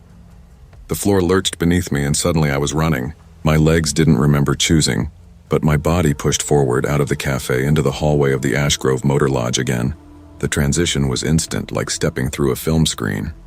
The walls dripped condensation, the carpet squishing under my shoes as though soaked in oil. Behind me, the cafe's door slammed shut, though I hadn't touched it. The sound rang like a gunshot. I bolted toward the lobby, desperate for the night air, for the hiss of rain that would mean I was free. But the lobby had changed too. Gus was there behind the desk, smiling. Only this time he wore the apron from the cafe, the one I used to knot around my waist every morning.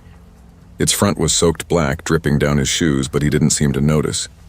His smile split wide, too wide, the corners of his mouth cracking like paper. You think the road wants you? He asked, voice echoing from too many throats at once. You don't belong out there, Danielle. You belong here, pouring, serving, paying off what you owe. I staggered backward. The lobby chandelier swung violently above us, though there was no draft. Its bulbs burned the same dull amber as the cafe's pendant lights. From the corner, I heard the tapping again. Tap, tap, tap. Marcy, my younger self, sat hunched on the armchair, her knuckles white against the fabric. Her eyes were glassy, terrified, but her mouth moved with a whisper only for me. Don't listen to him. But don't fight him either. You'll only end up back here. We always end up back here. Her words struck me like a slap. We always end up back here. I stumbled through the lobby doors into the parking lot. The rain slapped my face, cold and real. My car waited in the space, headlights reflecting the neon glow of the motel sign. I sprinted, fumbling with my keys, flinging open the driver's side door. The interior smelled safe, leather, dust, the faint pine of the air freshener. I jammed the key into the ignition, the engine roaring to life.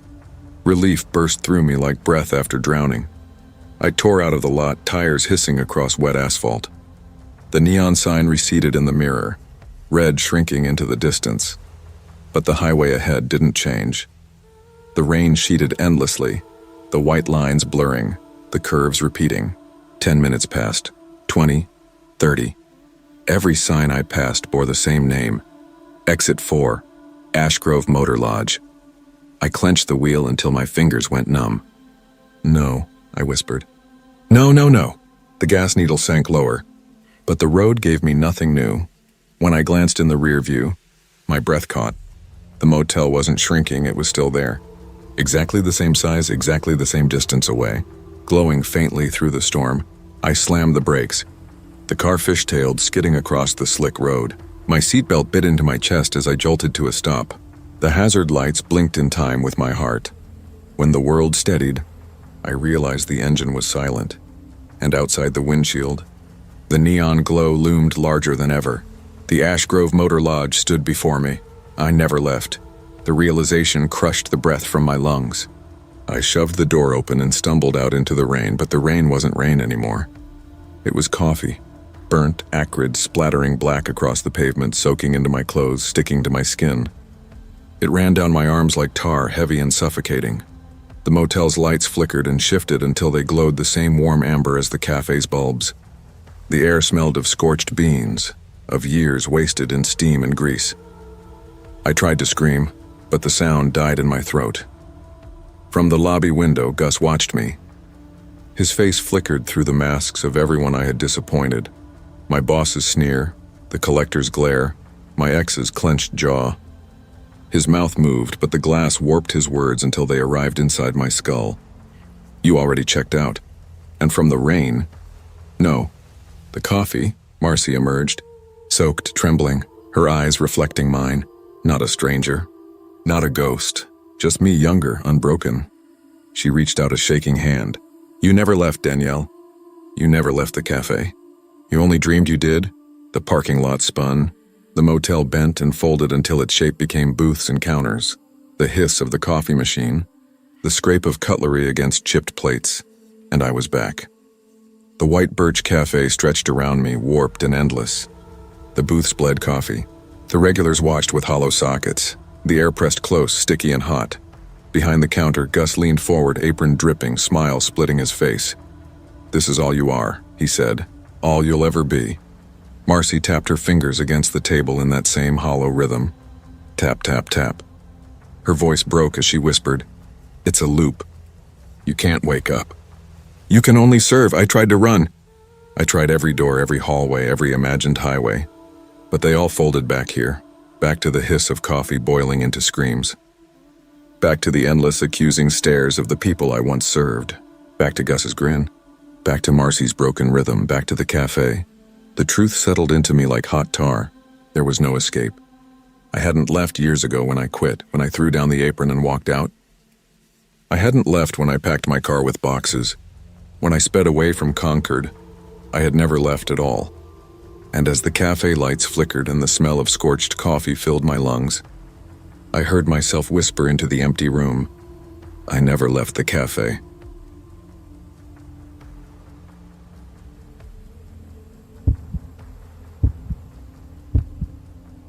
I was 29 when the storm pushed me into the Ashwood Inn, a crumbling roadside motel off Route 52 in rural Kentucky. The rain had been pounding for hours, heavy sheets of water slashing across my windshield as if the whole sky had split open. The wipers kept up their steady groan, smearing instead of clearing, and the headlights bounced off rivers of runoff streaming across the asphalt. It was the kind of storm that made you feel like you weren't driving on a road at all, but floating through black water that could rise up and swallow you whole. I told myself I could make it to Lexington, another 40 miles north. I always told myself I could push through. That was the story of my life, pushing forward until I gave out. My eyelids dragged down, my head nodded once, twice. The gas gauge was dangerously close to empty. That was when the neon appeared through the rain, wavering like a mirage. Ashwood Inn. The sign's red light buzzed weakly, each flicker staining the slick gravel lot with pulses of scarlet. It wasn't an invitation, it was a command. I parked under the sagging canopy and sat for a moment, my hands gripping the steering wheel. My chest tightened, not from fear exactly, but from the sense that this wasn't a choice. It was inevitability. Inside, the lobby smelled of damp carpet and lemon polish. Behind the desk sat a heavy-set woman with steel gray hair pinned into a bun. Her name tag read Lorraine. She looked up from an old-fashioned ledger, her smile wide but stiff like she'd been practicing it in a mirror too long. "Long night, sugar?" she asked, her voice molasses thick, carrying a hint of pity or hunger. "Yeah," I said, dripping onto the linoleum. "Roads are impossible. Just need a room for the night." She slid a brass key across the counter. "Room 3, cheap rate for storms. You'll want to keep to yourself." Behind her, a lanky young man polished a tall mirror with a rag that only smeared the surface. His cheeks were hollow, his eyes downcast, ringed by sleepless shadows. His name tag read Eric.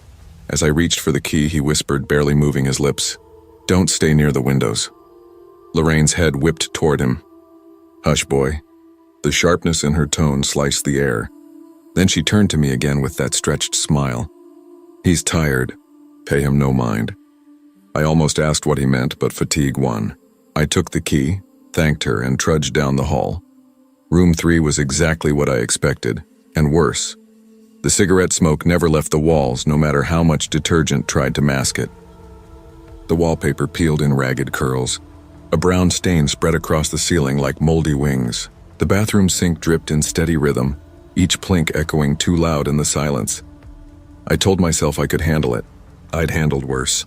I'd lived in apartments with black mold, worked double shifts in grease-thick diners, sat through staff meetings where managers looked through me like I didn't exist. I had handled giving up, too. At 19, I wanted to be a painter. I'd won small contests, even sold a piece once at a student exhibition. My professors told me to keep pushing. Instead, I let life grind me down. By 23, I was making lattes, my brushes drying in boxes. By 27, I'd stopped talking about art at all. Now I was 29, working nights at Moonlight Coffee Roasters, 118 Broad Street, Lexington, and my biggest accomplishment was wiping counters until they shone. I dropped my duffel bag on the chair, kicked off my soaked shoes, and sat on the sagging bed. The mattress groaned like it didn't want me. My phone flickered between one bar and none. No internet. Just me, the storm, and my thoughts. That's when I noticed the window. At first it was nothing, just rain streaking the glass, the glow of the buzzing vacancy sign outside. But then I saw myself in the reflection, not as I was, but as I would be. The glass showed me leaning forward before I moved, lifting my hand before I twitched, my lips parting before I whispered, "What the hell?" I froze. My chest thudded with heavy, uneven beats. The reflection smiled, but I hadn't. The knock at the door made me jolt upright. 3 frantic raps. "Naomi!" a voice hissed. It was Eric. I stumbled to the door, my hand hovering over the knob. "How do you know my name?" I demanded, my voice too thin, too shaky. He sounded desperate, broken. "Don't look at it too long. Please don't. She shows you what you'll be, and it's always what you're afraid of." A floorboard creaked in the hall. Then Lorraine's voice, sharp and scolding, "Eric, back." When I cracked the door, he stood there, his hands trembling, his eyes bloodshot. Lorraine loomed behind him, blocking the faint glow of the exit sign. "She's already got her," Eric whispered. Lorraine's gaze cut into him, then softened as it turned to me. "Close your door, honey. He means no harm." Troubled boy. But when I looked back at the window, my reflection wasn't showing the door closed. It showed me stepping out into the hall, my body dissolving into rain. That night was endless. Every time I glanced at the window, it pushed further. No longer seconds ahead, minutes, hours. I saw myself back in Lexington at Moonlight Coffee. I saw myself wiping counters, customers laughing, my manager ignoring me as usual. Except in the reflection, I didn't just nod when a man cut in front of me at the register. I slapped his coffee out of his hand, my face twisted with rage. I saw myself in my old art studio, canvases spread on the floor. In reality, those canvases had been abandoned years ago, shoved into closets. In the glass, I tore them piece by piece, screaming as if each brushstroke had betrayed me. I saw myself walking out of jobs, throwing aprons down, saying the words I'd always swallowed. I quit. The reflection wasn't predicting. It was mocking me with the life I should have had, the choices I hadn't made. By 3 a.m., I couldn't take it anymore. I yanked the lamp from the nightstand and hurled it at the glass. The pane shattered, shards raining across the carpet. My chest heaved with relief until I looked back. The reflection was still there, whole, smiling wider, waiting for me to catch up. I left the Ashwood Inn at dawn, or thought I did. The storm had passed, leaving the fields around Route 52 slick and shining in pale morning light. Mist curled above the grass like smoke clinging low to the earth. My car rattled along the gravel drive, tires spitting wet stones. I kept my eyes forward, never daring to glance at the rearview mirror. I didn't want to see if the motel was still behind me, or if it had followed me somehow. The farther I drove, the lighter I felt. The rain-washed air smelled fresh, alive. I convinced myself it was over. A bad night in a bad place. I told myself the window was just exhaustion, the tricks of a brain pushed too far. But then I stopped at a gas station. As I pumped fuel, I caught my reflection in the car window. My reflection was quicker than me. It lifted the nozzle, capped the tank, and stepped back before I had even touched the pump. My stomach twisted. It was happening here too. By the time I reached Lexington, the reflection wasn't just a half second ahead. It was showing me moments that never happened, or had already happened differently. At Moonlight Coffee Roasters, I stood behind the counter, forcing a smile for the morning rush. Customers barked orders, eyes glazed with caffeine need. My manager, Troy, hovered with his clipboard, pretending authority. "Naomi," he said, sharp as always, wiped the counter. It streaked. In reality, I nodded and reached for the rag. But in the cafe's polished glass door, I saw myself whirl on him, voice loud enough to silence the whole room. "Do it yourself. You've been riding me for years like I don't exist. I'm done." The reflection slammed the rag down, stormed out, left the cafe stunned into silence.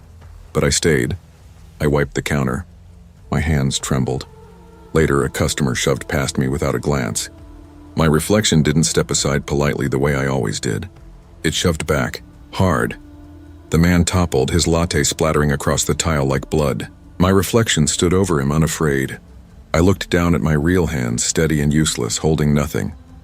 That night, I tried to cover the mirrors, towels, sheets, anything I had, but the reflections didn't stop.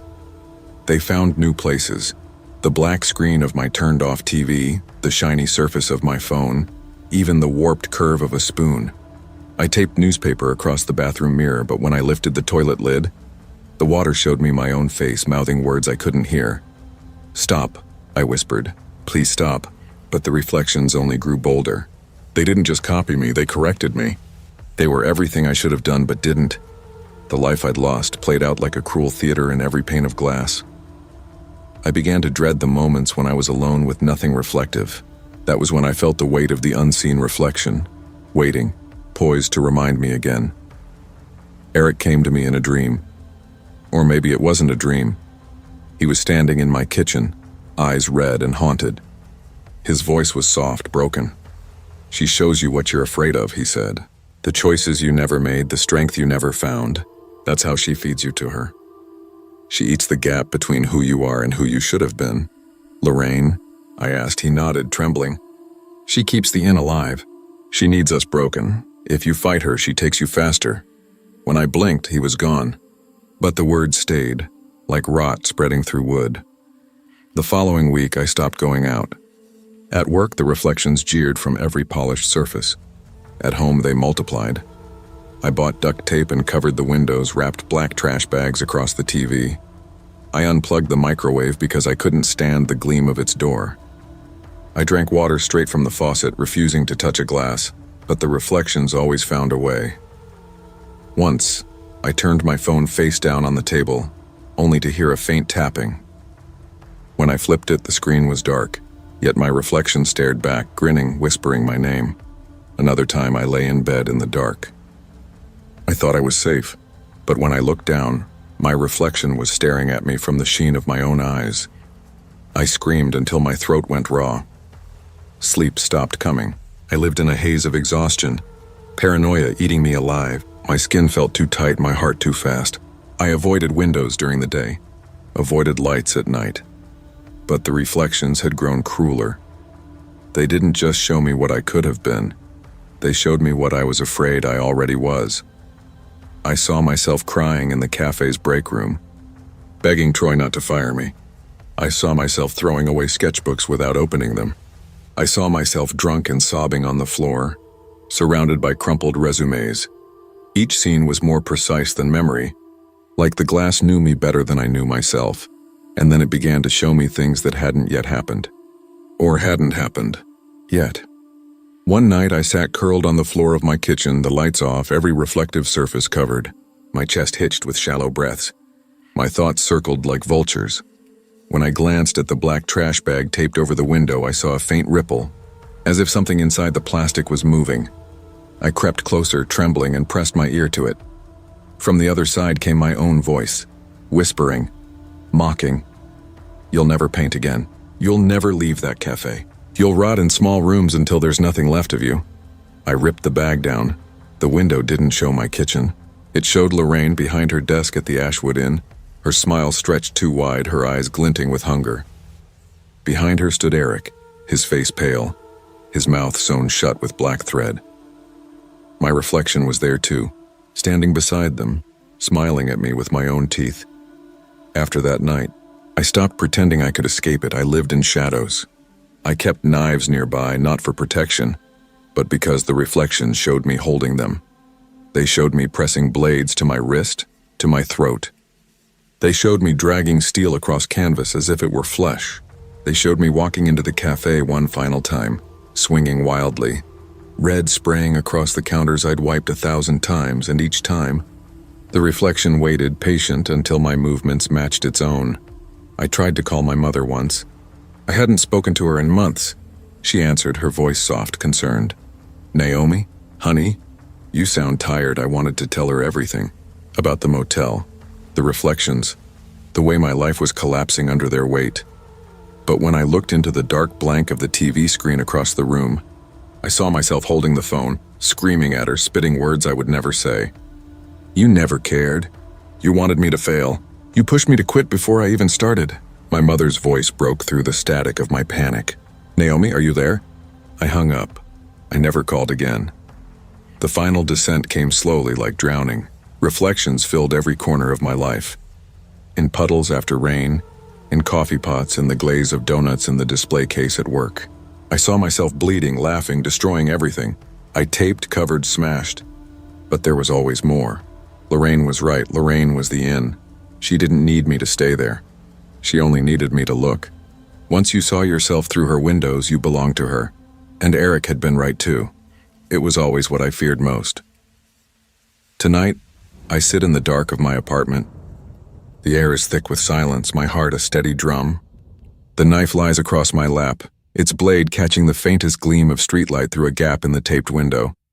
I look down, and in the sheen of the knife's steel, I see myself. My reflection isn't ahead this time. It isn't mocking me, it's smiling, waiting. And as I lift the blade in trembling hands, I realize it has finally caught up.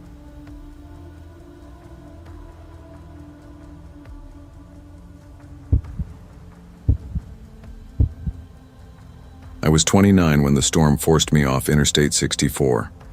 My name is Lydia Hanlon, and I was a paralegal at Brennan & Cole Law Firm, 118 West Vine Street, Lexington, Kentucky. It was November 14th, 2022, 10:43 p.m. The sky swollen black, rain hissing across the asphalt in angry slants. My wipers couldn't keep up, and my grip on the steering wheel had stiffened into something painful. I told myself I'd just find a cheap room for the night. Just one night, nothing more. Instead, I found the evergreen Motel. Its neon sign sputtered against the darkness like it was being shocked back to life with every blink, throwing its sickly green glow across the slick blacktop. The gravel lot was mostly empty, puddles shimmering like shallow mirrors. I sat in my car a long moment with the engine idling, the storm slamming the roof like it wanted me to keep driving. But my eyelids were raw from blinking, my nerves frayed thin, and the thought of crashing into some guardrail wasn't worth proving my endurance. I cut the engine. When I stepped out, the air smelled faintly metallic, sharp like the inside of a wet battery. My shoes slapped through shallow water as I dragged my suitcase from the trunk. The lobby door squealed on its hinges when I pulled it open, and the smell hit me, a blend of old carpet mildew and the kind of air freshener that only highlighted the staleness beneath. Behind the desk sat a frail man with mottled, sagging skin. His grin was faint, but it hooked in place the way a mask might. His voice rasped when he spoke, as though unused to conversation. "Room 16 will suit you." He slid a brass key across the counter.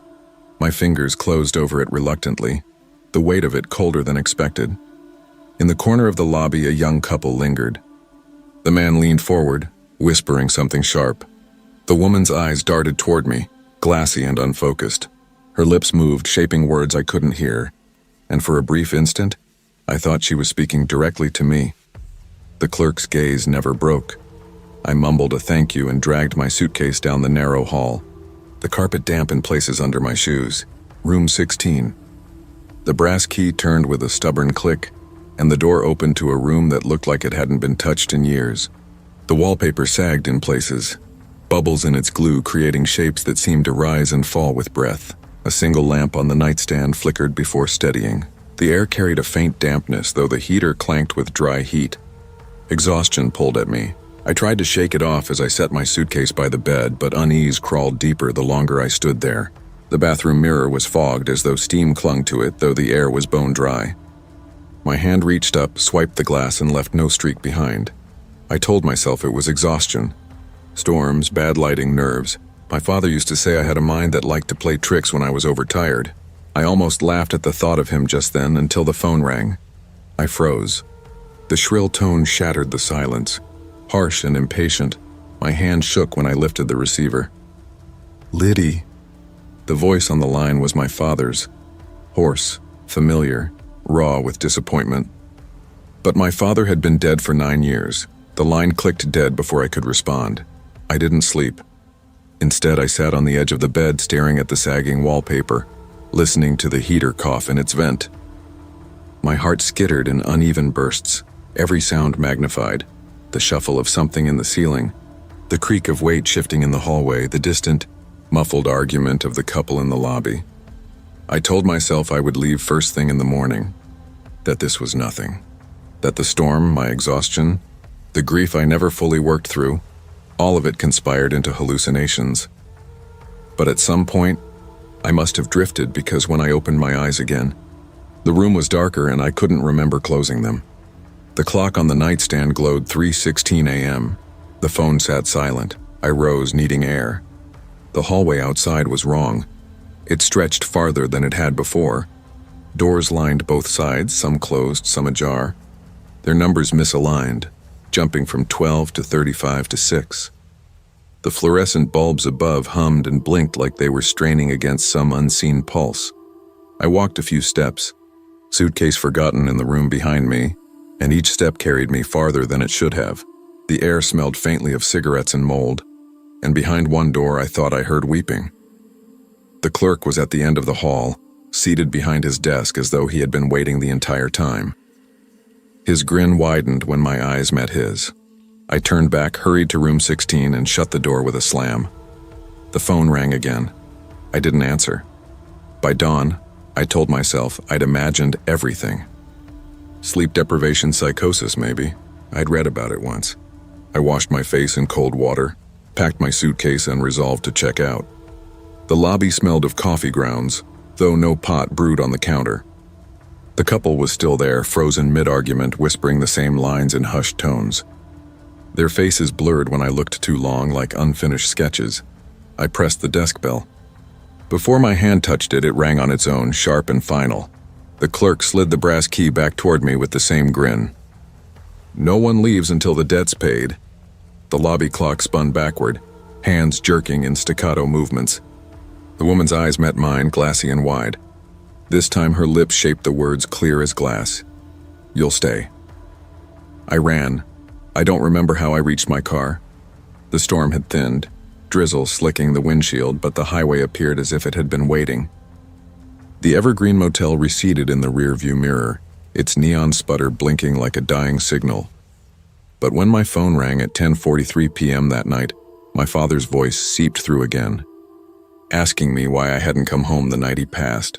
And sometimes, when glass catches my reflection, I see the Evergreen sign flicker behind me. I left. I know I left, but part of me is still there, checked in, owing, waiting for the debt to be collected. The next morning at work, I sat behind my desk at Brennan and Cole, legal files stacked high enough to make a wall between me and the rest of the office. The fluorescent hum was steady, predictable, and yet I couldn't shake the sensation that something was leaking into my reality. Every time I blinked, I saw the Evergreen sign flickering green. When the phone on my desk rang, my stomach flipped. The digital display showed 10:43 a.m. The hour felt like a cruel joke. I forced myself to answer. "Brennan and Cole, this is Lydia," static hissed on the other end. Then faintly my father's voice, "You left me. You left me alone that night." The line went dead. I dropped the receiver, the thud startling my coworker in the next cubicle. "Everything okay, Hanlon?" Todd's head poked over the divider, his tone casual, his eyes sharp with curiosity. I forced a smile. "Fine, just wrong number." But my hands shook so badly I couldn't hold my pen. That night I drove past my apartment without meaning to. My car seemed pulled toward the highway, as though the Evergreen had tethered itself to me. The rain had returned, not as heavy as before, but steady enough to smear the world in streaks. I told myself I wouldn't go back. I told myself I'd drive straight home, lock the door, and drown out the ringing phone with wine and old TV reruns. Yet the exit for the Evergreen loomed, and without remembering the decision, I found myself pulling off, my blinker clicking with mechanical finality. The motel waited like it had known I'd return. The neon sign bled green into the drizzle, its buzz almost alive. Inside, the clerk greeted me without surprise. His mottled face seemed thinner now, stretched taut, his grin wider. "A room 16, he rasped, sliding the same brass key across the counter. The couple was still in the lobby. Still whispering, still frozen. The woman's eyes tracked me as I walked past, her lips moving silently until I looked directly at her. Then she mouthed the same words as before. "You'll stay." Room 16 hadn't changed. The sagging wallpaper, the faint damp smell, the mirror already fogged though the heater rattled with dry air. My suitcase from the first night was there, though I knew I had taken it with me when I fled. It sat by the bed, zipper half open, clothes folded the way I'd left them. I stared at it, my mind snagging. Had I imagined carrying it out? The phone rang. This time I answered before the second chime. "Liddy, why didn't you come home?" His voice cracked, just as it had the last time I'd heard him alive. I pressed the receiver to my ear, my breath shuddering. "Dad?" My own voice was small, childlike. Silence. Then a low sound like the scrape of a chair against tile. Then, debt follows. Debt always follows. The line went dead. I couldn't stay in the room. The walls seemed to pulse with each beat of my heart. The hallway stretched again when I stepped out, doors warping in their sequence. I walked quickly, breath shallow, until I reached the lobby. The clerk sat perfectly still, his grin carved deeper into his face. The couple was mid-whisper, but when I passed, the man's head snapped up. His eyes were vacant, dark pits where irises should be. "You shouldn't answer," he said, his voice sharp, mechanical. The woman clutched his sleeve. "She has to. It's already hers." Their voices overlapped like two recordings misaligned. I stumbled back, colliding with the desk. The clerk leaned forward, his mottled hands folding neatly. "You can pay what you owe now, Miss Hanlon. Easier that way." "I don't owe you anything," I whispered, his grin widened. "Don't you?" The lobby clock behind him spun backward again, faster this time. The ticking grew so loud it drowned out my own pulse. I ran, shoving through the lobby doors, rain slapping my face. My car waited, headlights blinking like eyes opening. I drove until the Evergreen disappeared in the rear view. until the sign's glow dissolved into the night. But it didn't end. At home, the phone rang at 10:43 p.m. every night. Sometimes it was my father, sometimes just static, sometimes the rasp of the clerk's voice. Debt follows. Mirrors fogged in my apartment, though the air stayed dry. Once when I wiped the glass, I swore I saw room 16 behind my reflection. The sagging wallpaper. The unmade bed I stopped sleeping at work. I caught my reflection in the window of a passing car. Behind me, the evergreen sign flickered green. In the courthouse restroom mirror, the fog bloomed even as the air conditioning blasted cold. I was unraveling. My coworkers began to notice. Todd asked if I was sick. Mrs. Whitaker, the senior partner, told me I looked pale. I lied, said it was stress, bad sleep. But I could feel the motel bleeding into my life. One night, unable to bear the ringing phone, I left it off the hook. At 10:43, the dial tone cut out. The silence pressed thick. Wrong. Then my apartment door creaked open. I froze.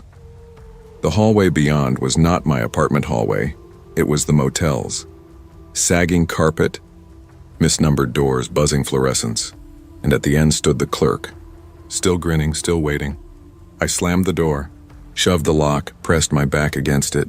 My apartment reasserted itself, familiar walls and furniture. But the smell lingered. Damp carpet, mildew, metallic rain. I wept that night, curled on the couch, waiting for morning. The calls grew stranger. Sometimes it was my own voice on the line, whispering things I had never said aloud, regrets I buried. Nights I chose work over visiting my father in the hospital. Arguments I left unresolved. Other times it was silence, but I could hear breathing. My own doubled. Once the woman from the lobby spoke. "He's not lying. You'll stay." Her voice cracked on the last word as if she had said it 1,000 times. I tried to destroy the connection. I unplugged the phone. I left it in the dumpster behind the building. At 10:43, my cell rang instead. When I looked, the screen said, "Room 16." That was when I stopped pretending I could escape it. The evergreen wasn't just a place. It was a debt collector reaching past geography, past death, past sanity, and I had already checked in.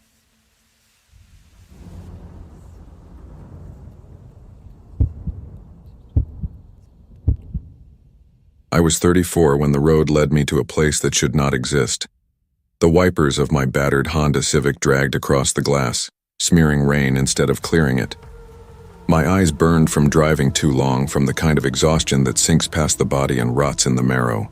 I told myself this was just one night, just a cheap bed on the way to anywhere else.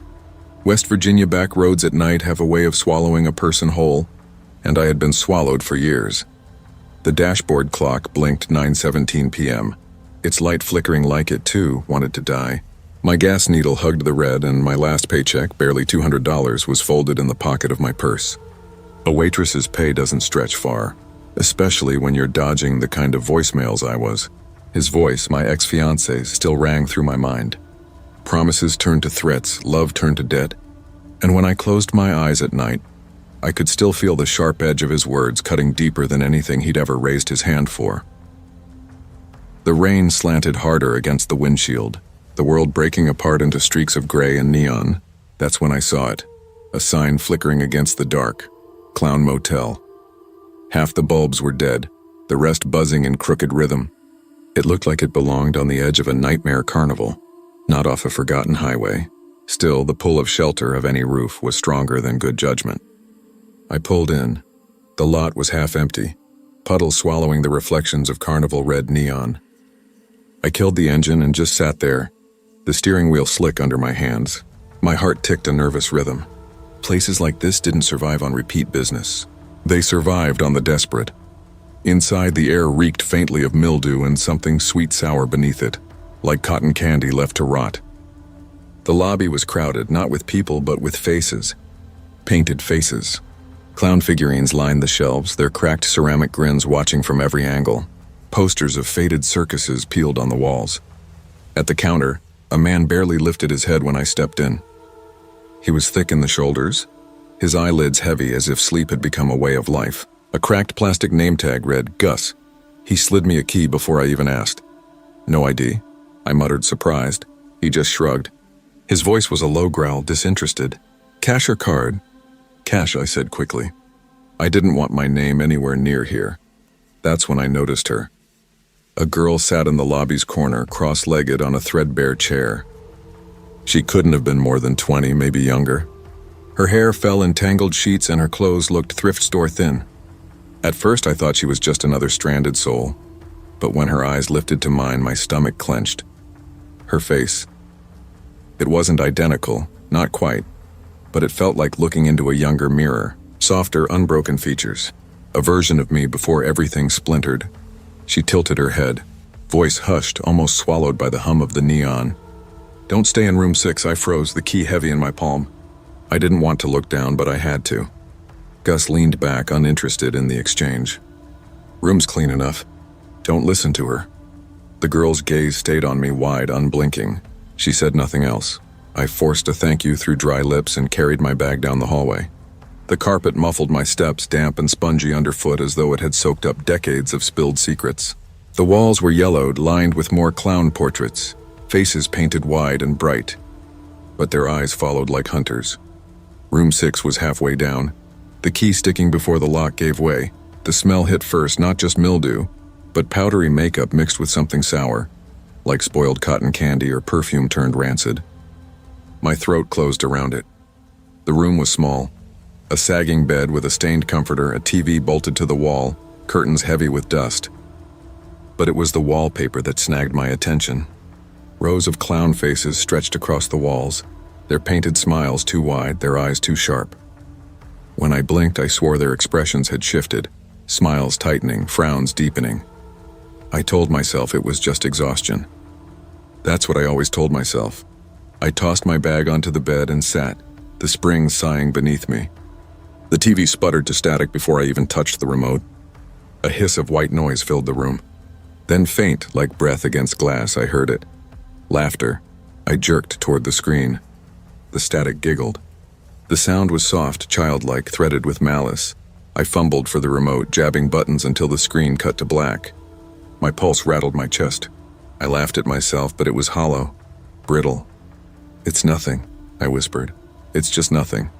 But the carpet shifted under my feet, rippling as though something crawled beneath the fibers. I shot up, stumbling back, heart hammering. The movement stilled, leaving only silence. I wanted to leave then. I should have left. But leaving meant getting back in the car, finding another place with gas I couldn't afford. Leaving meant driving tired through endless rain. Leaving meant more voicemails, more memories clawing back in.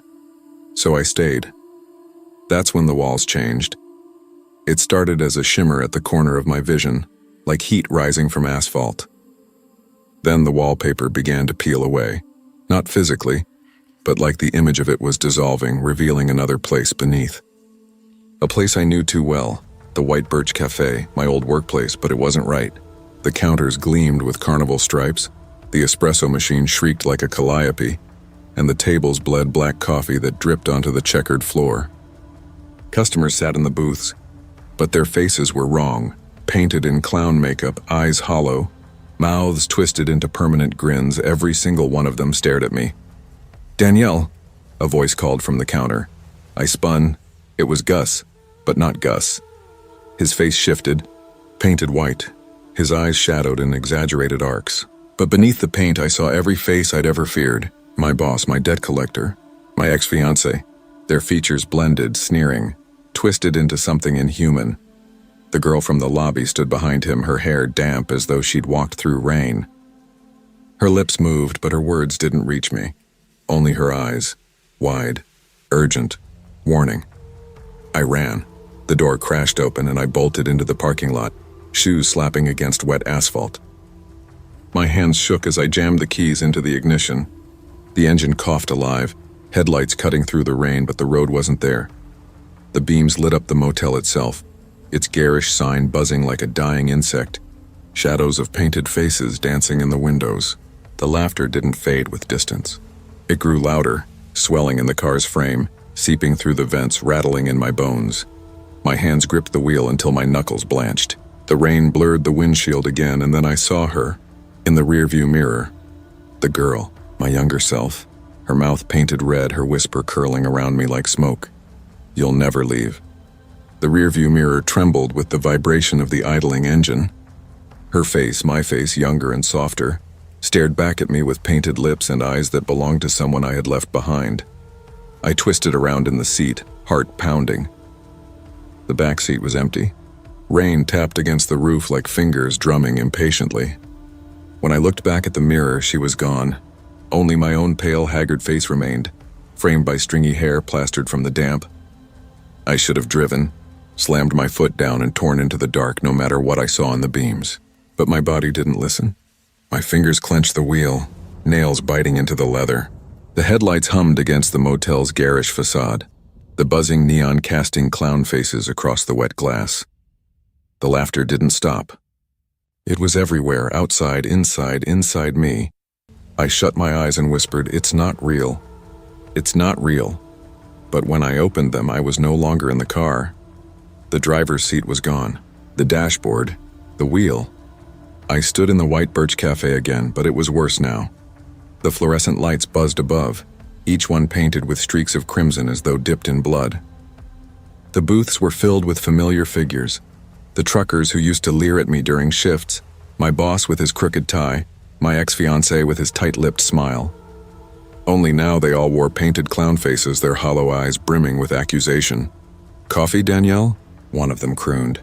His voice was syrupy, stretched thin, the sound of liquid poured endlessly behind him, though the carafes overflowed, black coffee spilling in rivers down the counter.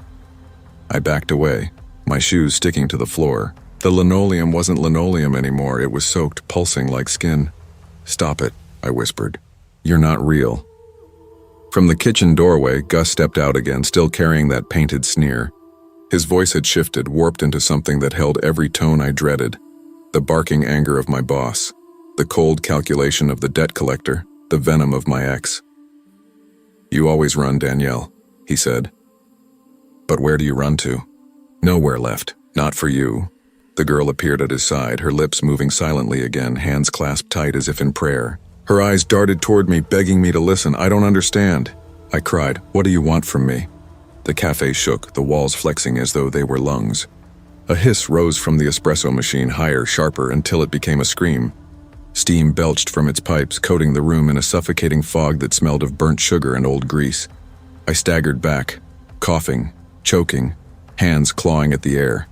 My vision blurred, faces bending, balloons sprouting from their mouths, laughter tearing through the fog until it wasn't laughter anymore but something primal, guttural, animal. Then, silence. I blinked. The fog thinned. I was back in room 6. The carpet was damp beneath my knees. The TV glowed with static, that faint childish giggle woven through the hiss. The wallpaper clowns were closer now, too close. Their painted eyes no longer flat. They bulged, glossy and wet, like living things pressed against thin skin. My bag still sat on the bed. My car keys rested beside it. I could leave. I could still leave.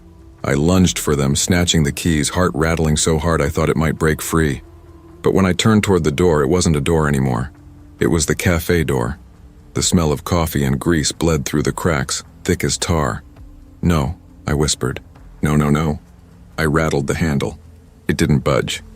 Behind me, the girl spoke at last. Her voice was sharp, cutting through the static. "You left me." I spun. She stood by the bed, her face still my own, but not the girl from before. Not the younger, softer me. This version was broken. Hollowed out, eyes bruised by shadows I knew too well. "You left me with him," she said. Her voice shook with accusation. "You left me to hear the voicemails, to pay the bills, to live through every shift. And you think you can just run?" "I didn't have a choice," I screamed. My throat scraped raw. I had to survive. Her painted lips curled into a smile that wasn't mine. "That's what this place is for. To show you survival isn't enough." The wallpaper peeled, the carpet heaved, and the room collapsed inward. I stumbled, clawing for balance as the motel and the cafe fused into one grotesque carnival of memory. The espresso machine shrieked, the TV cackled, and Gus loomed in the doorway with every face I'd ever feared stitched into his own. The girl, me, not me, stood between us, her eyes brimming with tears, her mouth whispering, "Stay, stay until you laugh yourself hollow." I ran again through the door, through the fog, through screams that weren't screams but my own breath tearing from my chest. My hand slammed against metal. A car door, my car. I was inside, engine alive, headlights cutting the rain. The road stretched ahead. Finally, the road. I pressed the gas. The car lurched forward, tires hissing across the wet asphalt. I laughed, a sound too high, too wild, tears burning my face. I was leaving. I was free. But the neon glow bled through the rain, and there it was, the Clown Motel, always ahead, no matter how far I drove. The sign buzzed, the painted faces shifting in the windows, waiting. My hands shook on the wheel, nails cutting into my palms. The laughter filled the car again. Not outside this time, not through static or walls. From me. It was my laugh, high, broken, hollow. The road dissolved into rain. The headlights blurred, and I knew, deep in the marrow, in the place where hope once lived, that I never left the cafe. I never left him. I never left myself, and I never would. The Clown Motel doesn't let you check out. It makes you live your past until it laughs you empty, and as the rain began again, steady and endless, I laughed with it.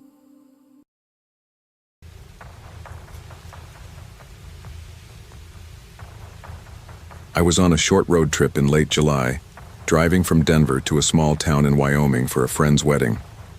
It wasn't supposed to be a long journey, but I left late and decided to stop halfway for the night. Around 8:30 p.m., I pulled off the highway and found a modest little roadside motel. It wasn't fancy, but it looked clean enough, and I was too tired to be picky. The lobby smelled faintly of coffee and carpet cleaner. The man at the front desk was in his 40s, with a polite but distracted expression like he'd rather be anywhere else.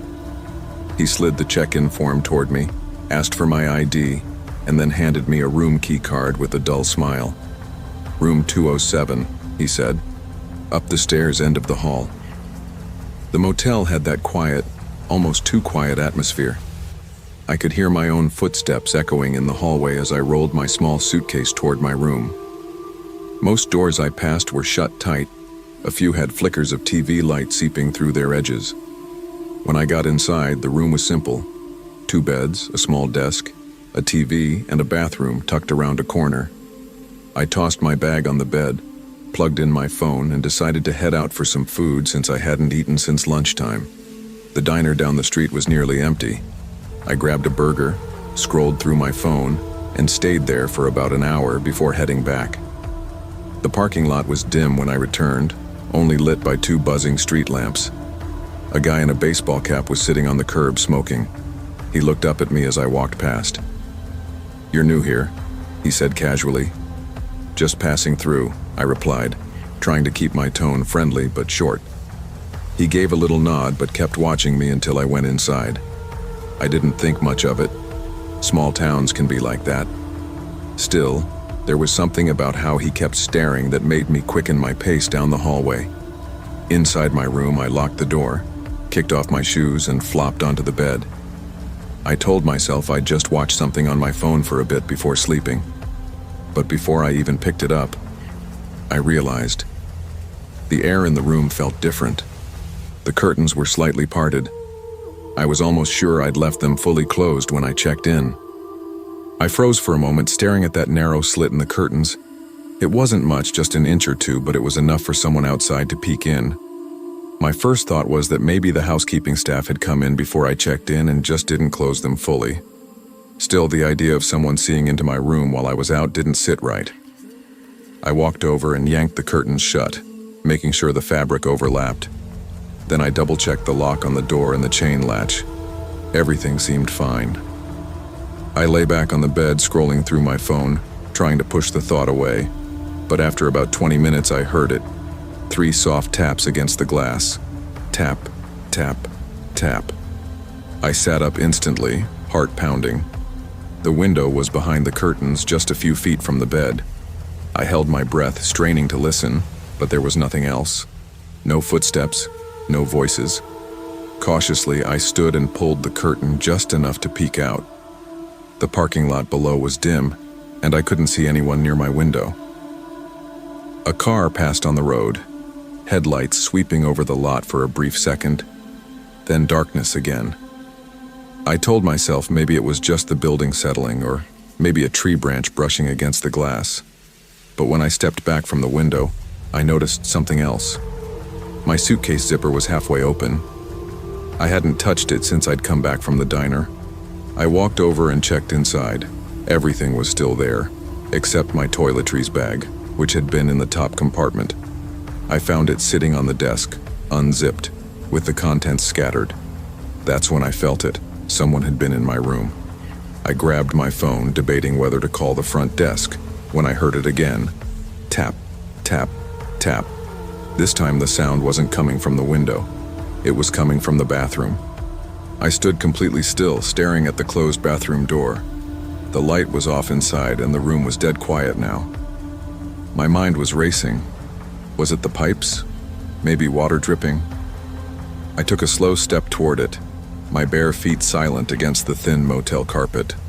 My hand hovered over the knob, but I didn't touch it right away. Instead, I pressed my ear against the door. Nothing. Finally, I turned the handle and pushed it open. The light flickered on with a faint buzz from the old fixture. The sink, the shower, the toilet, everything looked exactly the same as when I'd last been in there. No sign of anyone. But when I looked down, my stomach tightened. My toothbrush was in the sink basin, wet. I hadn't brushed my teeth yet. I backed out slowly, leaving the door open. My eyes went straight to the deadbolt on the main door. It was still locked from the inside. There was no way someone could have gotten in, unless they never left. That's when a new sound hit me, an almost imperceptible creak like a floorboard shifting. It came from the corner of the room, near the small closet. I grabbed my phone, thumb ready on the emergency dial. With my other hand, I pulled the closet door open in one quick motion. Empty. But then, from somewhere above me, I heard it. Soft, steady breathing. I tilted my head back. In the ceiling above the closet was a square panel, slightly ajar. My mouth went dry. The panel wasn't just loose, it was tilted open just enough for someone to peek through. I took a slow step back, never breaking eye contact with that gap. "Hello?" I said, my voice tighter than I wanted it to be. No response. The breathing stopped. I kept my phone up, started recording and zoomed in. In the dim light, I could barely make it out, but there was something pale up there. Not an object. Skin. I stumbled backward, fumbling for my bag. My plan was to grab my stuff and get out, but halfway to the door I froze. If I unlocked it, they might hear and come down before I could escape. Then the panel shifted, just slightly, but enough to hear the wood scrape against the frame. Whoever was up there was moving. That snapped me into action. I yanked the deadbolt, flung the door open, and sprinted down the hallway barefoot. My heart was hammering so hard I thought I'd black out. At the front desk, the night clerk looked up in shock as I blurted out what happened. He grabbed a flashlight and marched down the hall with me, trailing behind, shaking. When we got back to my room, the door was still open, lights still on, but the closet panel was now shut tight. The clerk stood on a chair, pushed it open, and shined the light inside. The crawl space was empty. At least, that's what he said. I didn't climb up to see for myself. I left my key on the counter, walked straight out into the night, and didn't stop until I was back in my car. As I drove away, I glanced in the rearview mirror. Just for a second, in the faint yellow glow of the motel sign, I could swear I saw someone watching from the second floor window, the same room I had just left.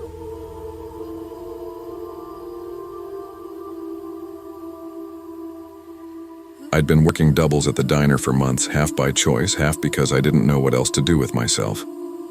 My brother had been on me about getting out of town, taking a break, seeing something that isn't a coffee pot. I brushed him off until Katie brought it up too. She'd been my friend since high school, the kind you drift away from for years but somehow end up circling back to. "This place is eating you alive," she'd said one night after closing. "Let's go somewhere cheap. No planning, no expectations, just leave for a weekend." We decided on a 2-night trip to a lakeside town a few hours north. She found an old motel online, vintage charm according to the listing, with faded photos of a brick building and an old neon vacancy sign. The drive was quiet at first, just music and the steady hum of the road. We talked more after the first gas stop, about the people we used to know, about jobs we didn't like, about how both of us seemed stuck. By the time we hit the 2-lane highway cutting through pine woods, I was actually starting to feel lighter. We got to town just before sunset, but when we pulled into the motel lot, something felt hollow. There were maybe 4 cars, all parked far apart, and no movement anywhere. The main office was lit by one dim lamp, and behind the counter was a guy in his late 40s, wearing a tucked-in polo with no name tag. He didn't greet us, just slid a clipboard toward me and asked for a signature. No small talk, no enjoy your stay, nothing. Our room was at the far end, facing a row of vending machines and a stretch of empty woods. Inside, the air smelled faintly like bleach and something else, stale maybe. 1 queen bed, a low dresser, and a sliding glass door with curtains that didn't quite meet in the middle. Katie laughed and said, "Well, it's not the Ritz." But I noticed she locked the door twice. That night, I was woken by the sound of a car idling outside. When I peeked through the curtain gap, a dark sedan was parked directly in front of our room. The driver's face was hidden in shadow, but they didn't get out. They just sat there, engine running, for what felt like forever. I didn't wake Katie. I figured if it was something, I'd deal with it, and if it was nothing, I didn't want to freak her out. After maybe 10 minutes, the sedan rolled away, its taillights disappearing down the empty road. In the morning, she was scrolling through her phone over instant coffee when I mentioned it. She frowned. "You think it was the manager?" "I don't know. No reason to just sit there," I said. She shrugged, but I could tell she didn't like it. We spent the day walking around the lake, which looked prettier online. A few boarded-up bait shops, a cafe with flickering lights, and a souvenir store selling keychains from the 90s. Still, it was nice to just be away. Back at the motel that evening, we saw the same sedan parked near the office. This time, a tall man in a windbreaker was leaning against it, talking to the manager. Both stopped and looked at us when we got out of the car. Not casual glances, just still stares, like they'd been waiting. Later, while Katie was in the shower, someone knocked on our door. Soft, just 3 taps. I assumed it was her until I remembered she was still inside. I opened it a crack. The man from the sedan was there. "You dropped this earlier," he said, holding out a folded piece of paper. I took it automatically, muttering thanks. But when I unfolded it, it was blank. Before I could say anything, he was already walking away, hands in pockets. Katie came out, towel over her shoulders, asking who it was. I told her some guy, wrong room, and stuffed the paper into my bag.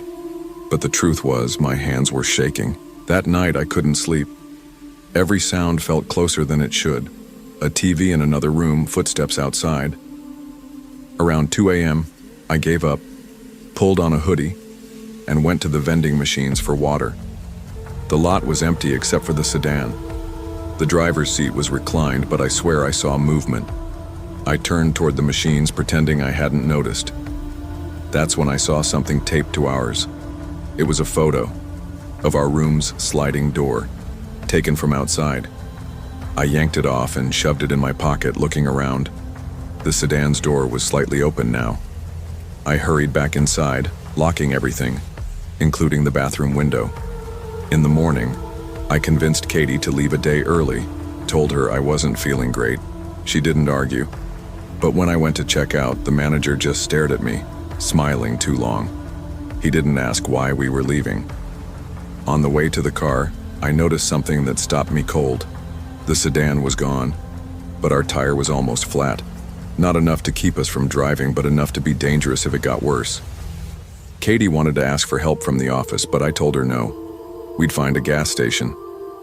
We drove in tense silence until we hit a small station on the highway.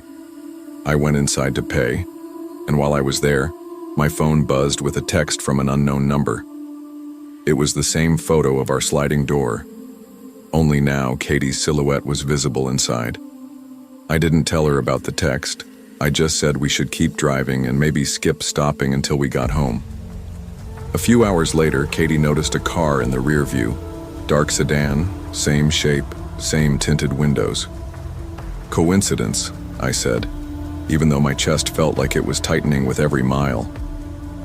We finally pulled into a busy rest stop. I figured if we were surrounded by people, whoever it was would give up. We grabbed food, sat by the window. When I looked out toward the lot, the sedan was parked in a far corner. The driver's door was open this time, but no one was inside. We left before finishing our food. I drove faster than I should have, watching the mirrors constantly.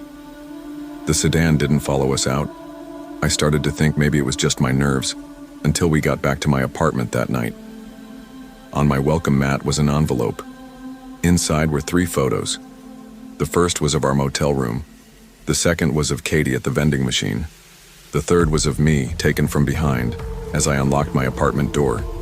Katie moved 2 states away a month later. She said it was for work, but we both knew better. I changed my locks, but some nights I still think I hear a car idling outside. I never check.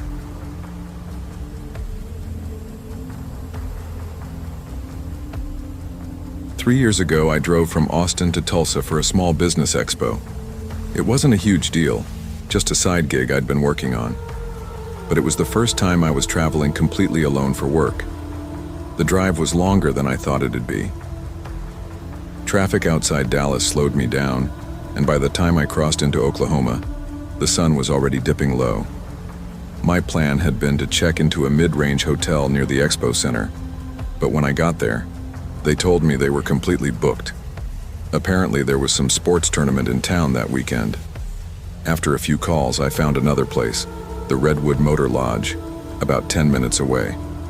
The photos online looked decent enough. When I arrived, it was less than what I expected. The building was a 2-story U-shape around a cracked parking lot. The neon sign flickered, half the letters burned out. Still, the front desk clerk was polite enough. A woman in her 40s with a raspy voice and a name tag that read, Cheryl. I paid for 2 nights, got a plastic key card, and rolled my small suitcase to the second floor. The room was nothing fancy. 1 queen bed, a desk, an old TV. But it seemed clean, and honestly, I was too tired to care. I unpacked, set my laptop on the desk, and spent a couple hours answering emails before heading out to grab dinner. When I returned a little before 9 p.m., the hallways were quiet. A group of guys in work boots were smoking by the stairs, but they didn't say anything to me. I unlocked my door, stepped inside, and immediately noticed a faint smell, like stale cologne mixed with something musky. I figured it was just the last guest's scent lingering, so I tossed my bag down and started to kick my shoes off. That's when I heard something. A faint shuffle from the far side of the bed. I froze, thinking maybe I'd left the TV on earlier. But the TV was off. I took 1 step forward, and a man stood up from the space between the bed and the wall. The guy was in his mid-30s, maybe older. Short hair, dark hoodie, jeans. He didn't look surprised to see me. If anything, he just blinked a few times, like I'd walked in earlier than he expected. "What the hell are you doing in my room?" I blurted, my voice higher than I meant. He didn't answer. He just stepped out from the gap, moving slowly toward me. His eyes didn't leave mine, but there was no real expression on his face. I instinctively backed up until I was pressed against the door. My hand fumbled for the handle. "Hey," I said. I started, but he suddenly took 2 quick steps toward me. That was enough. I yanked the door open and bolted into the hallway, my sneakers squeaking on the carpet. I didn't look back until I was halfway to the front desk. When I reached the lobby, Cheryl looked up from her phone, startled. "What happened?" "There's some guy in my room," I said, pointing upstairs. My breathing was uneven, my hands still shaking. She stood up fast. "Stay here, I'm calling the police." Within 10 minutes, 2 officers arrived. They went up to my room while I stayed in the lobby. Cheryl kept glancing toward the stairs, but neither of us saw him come down. When the cops returned, they told me the room was empty. No sign of the man I'd described. They searched the building, including the stairwells and side exits. Nothing. They asked if anything was missing. I said no, but the thought that he might have been in there earlier while I was unpacking made my skin crawl. One officer suggested I could be moved to another room or even another hotel for the night. But it was late, I was exhausted, and Cheryl assured me she'd rekey the door immediately. I let them do it. The cops left after filing their report, and Cheryl handed me a new key card with a firm, "Lock the deadbolt." For the next hour, I sat at the desk pretending to work on my laptop, but every sound in the hallway made me flinch. Around 11 p.m., I stood by the window, staring at the dimly lit parking lot below. And that's when I saw him, walking slowly along the row of cars, his hands in his hoodie pocket, head tilted slightly toward my building. My first thought was that it couldn't be him. Maybe my brain was just putting the same hoodie and stance on some random guest. But then he stopped under the yellow glow of a street lamp and I saw his face clearly. Same sharp jawline, same hollow stare. He didn't look up at my window, not directly, but his head turned just enough that I could tell he knew exactly where I was. I stepped back from the glass, letting the curtain fall. My heart was pounding again, and every instinct told me to call the police. But what was I going to say? "Yeah, the guy from earlier is in the parking lot. He hasn't done anything, but I don't like it." I sat back at the desk, trying to focus on my laptop screen, but my eyes kept flicking toward the window. 5 minutes later, curiosity got the better of me. I peeked out again. He was gone. I told myself to relax. Maybe he'd left. I even turned the TV on for background noise. That's when my phone buzzed. An unknown number. I hesitated before answering. "Hello?" Silence for a moment. Then a voice. Low, almost casual. "Why'd you run earlier?" My mouth went dry. "Who is this?" "You left the door wide open," he said like it was some kind of inside joke. "That's not safe." I hung up immediately and blocked the number. My hands were shaking so badly I nearly dropped the phone. I checked the deadbolt and the door chain, both locked. Then I sat on the bed, staring at the crack under the door. I could hear faint footsteps in the hallway outside, slow and heavy. They stopped right outside my room. For what felt like a full minute, there was no movement, no sound except the hum of the air conditioner. Then the footsteps started again, fading toward the far end of the hall. I didn't sleep. I just sat there until I saw the first hint of daylight through the curtains. By morning, I'd convinced myself it was safer to leave than stay another night. The expo didn't start until the afternoon, but I packed everything before 8 a.m. and carried my bag downstairs. Cheryl was at the desk again, sipping coffee. I told her I'd be checking out early. She didn't ask why, just slid a receipt across the counter and gave me a tight smile. As I walked toward my car, the lot was quiet, except for the distant hum of a delivery truck. I unlocked the door, tossed my bag in the passenger seat and started the engine. That's when I saw him. He was leaning against the side of the building near the back exit, hands in his hoodie pocket, staring straight at me. No smirk, no nod, just that flat, unreadable look. I froze, one hand still on the gear shift. For a moment it felt like we were both waiting to see who'd move first. Then, without breaking eye contact, he reached into his pocket and pulled out my hotel key card, the one Cheryl had given me after the police came. I didn't even think. I slammed the car into reverse, backed out of the space, and pulled onto the street without looking back. My heart was racing so hard I barely noticed the red lights I blew through on the way out of town. It wasn't until I stopped at a gas station 20 miles away that I finally let myself breathe. I sat there for a while, telling myself it was over, that I'd never see him again. But when I popped open my glove box to grab a map, a folded piece of paper slid out. In shaky block letters it read, "You forgot to lock the window."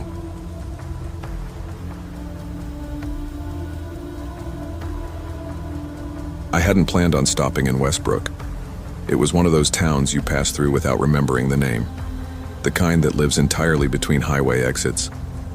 But after 7 hours of driving toward nowhere in particular, the rain came down so hard my wipers might as well have been made of cardboard. The trip wasn't a vacation, It was an escape. I'd quit my marketing job 2 weeks earlier in a way that burned every bridge I had left. A group email, too many truths, no real plan after.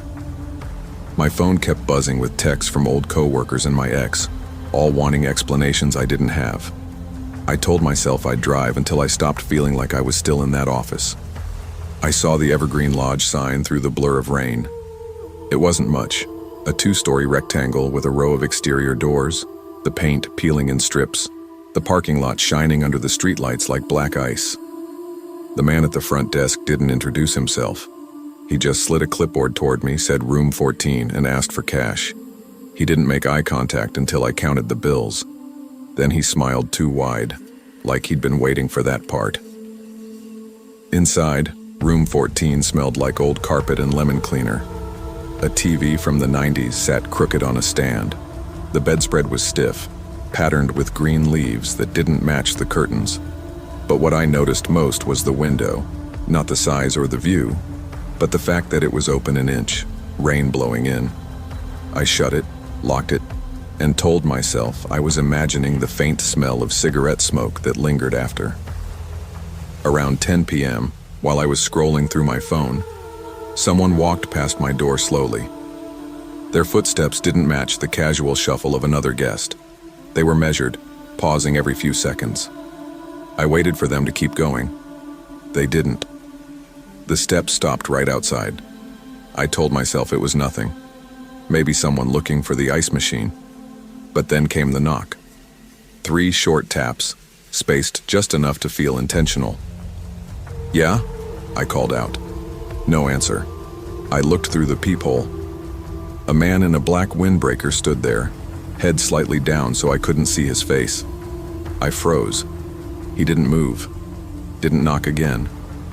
After maybe 30 seconds, he turned and walked away toward the far end of the lot. The front desk was locked when I went to check. Through the glass, I saw the counter light still on, but no one inside.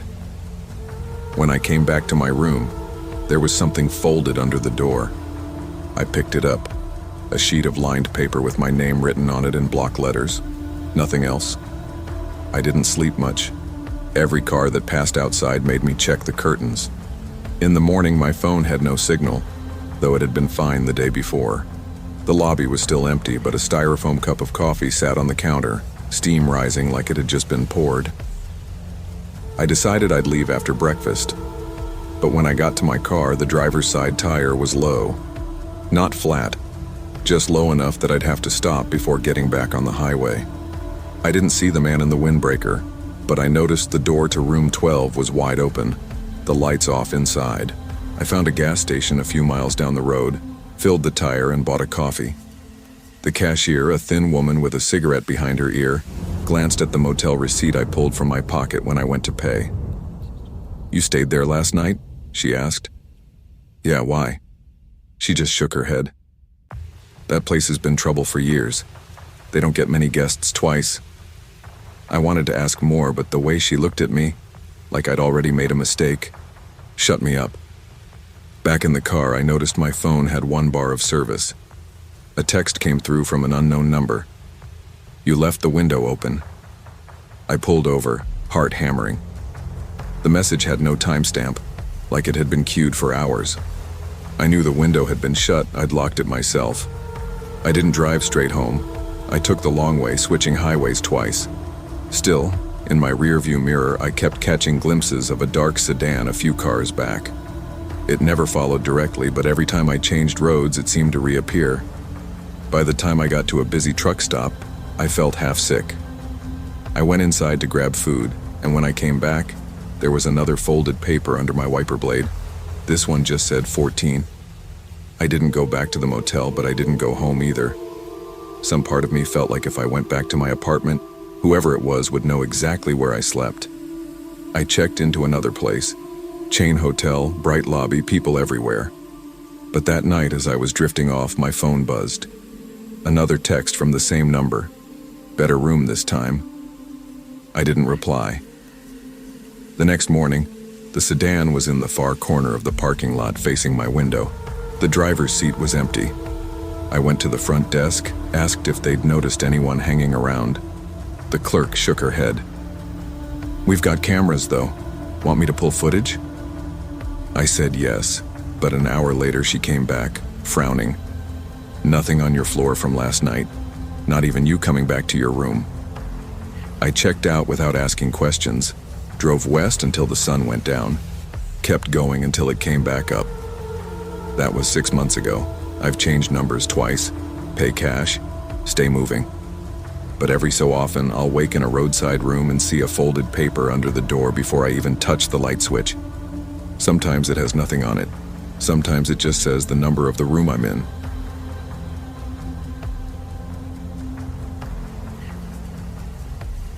Two summers ago, I was driving from Des Moines to Denver for a friend's wedding.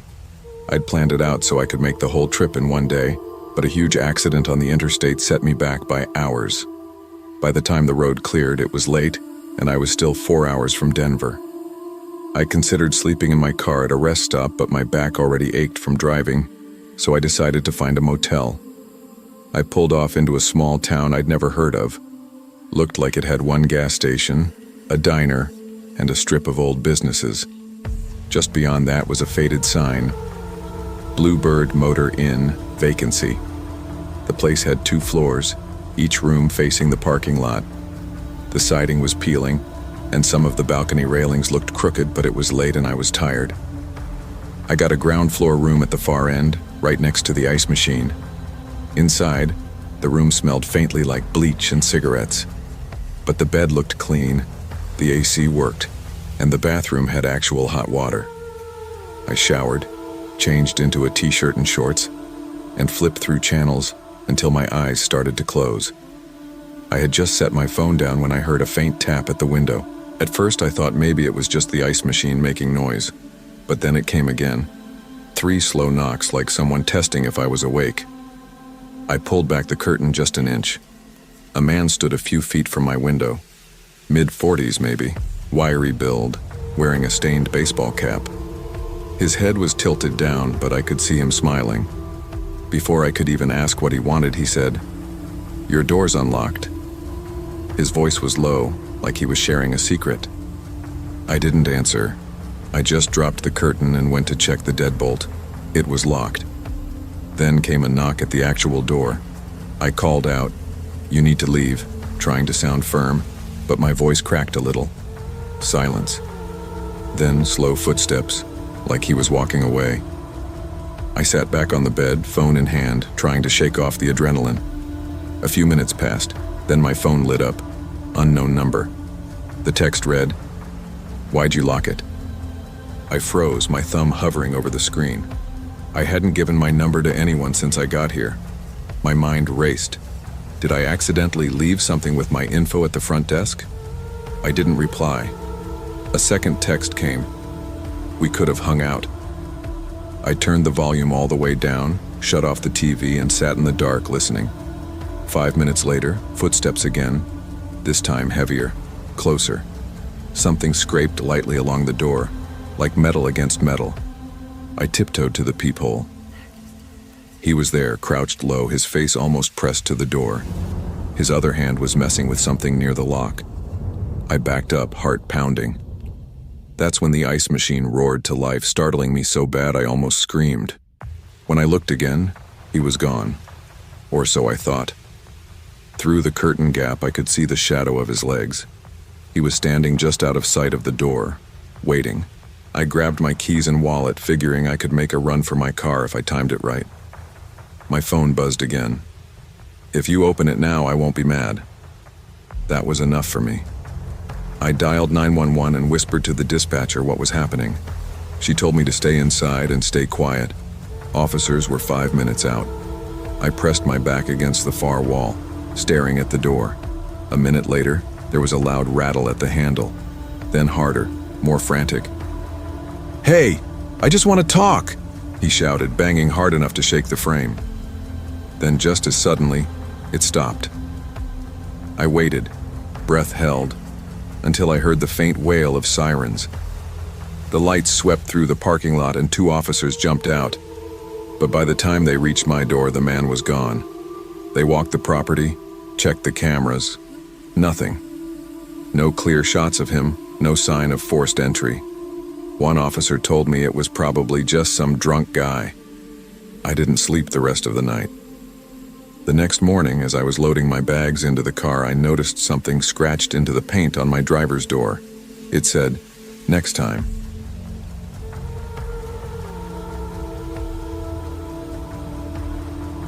I had just finished a long 2-day drive from Denver to San Diego for a short work project. The company was covering the hotel, but I picked a cheaper place so I could pocket a little extra per diem money. It wasn't fancy at all. 2 floors, outdoor hallways, and a little pool in the middle that was closed for maintenance, but looked more like it had been empty for months. The front desk clerk was polite, but barely looked up when I came in. My room was on the ground floor, way in the back corner, which I didn't mind. I like quiet, and it meant less foot traffic. I unpacked a bit, ordered some takeout, and planned to just watch TV before bed. The first night was fine, except when I went out to grab my food from the delivery guy. I noticed a man standing by the soda machine a few doors down. He wasn't using it, just there. Tall, maybe late 30s, wearing a faded baseball cap pulled low. He didn't say anything, but I could feel him looking at me as I passed. I chalked it up to him just being another guest who was bored. The next morning, I went to the motel's breakfast area. It was small, maybe 6 tables total. I was pouring coffee when I noticed the same man sitting by the window staring in my direction. At first I thought I was imagining it, so I looked away. But every time I glanced back, his head didn't move. He wasn't eating, just sitting with an empty cup in front of him. I sat down at a table and tried to focus on my phone. After a few minutes, I decided to leave early. As I walked past him, his eyes followed me all the way to the door. No smile, no nod, just that blank, fixed look. At that point, I figured maybe he was just socially awkward. I didn't know yet that this wouldn't be the last time I'd see him that day. That afternoon, I left for my first client meeting, which was about 30 minutes away. The day went fine, and I didn't get back to the motel until after dark. The parking lot was quiet, except for a flickering streetlight near the vending machines. As I walked toward my room, I noticed something off. The man from breakfast was leaning against the railing of the second floor directly above my door. He wasn't smoking, talking on the phone, or doing anything, just standing there staring at the parking lot. When I unlocked my door, I could feel him watching me. I closed it quickly and locked the deadbolt. A minute later, I heard slow footsteps above, pacing back and forth. They'd stop for a while, then start again. I turned on the TV, trying to drown out the sound, but after maybe 20 minutes, there was a knock at my door. Not loud, just 3 slow taps. "Yeah?" I called out, but no one answered. I looked through the peephole. The walkway outside was empty. That night I slept badly. Every time I woke up, I'd hear faint noises outside. The metallic creak of the railing, the soft thud of someone walking past my door. The next morning I left earlier than planned just to get some fresh air and coffee somewhere else. When I came back around lunchtime, the man was sitting on the curb near the back lot. My car was parked only a few spaces away, and as I got out, he lifted his head and gave me this slow, strange smile. "Morning," he said. It wasn't morning anymore, but I just mumbled "hey" and walked past him. As I put my key card in the door, I realized he wasn't sitting there when I'd first pulled in. It was starting to feel less like coincidence and more like he was keeping track of me. That evening, I was back in my room, half watching TV while answering emails. The curtains were drawn and the door was locked. I kept telling myself I was overthinking it, that maybe the guy was just another guest with nothing better to do.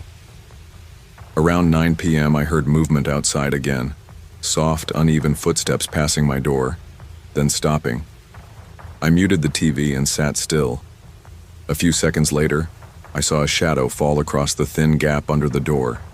Whoever it was, they were standing right there. Then, a folded piece of paper slid underneath. I froze.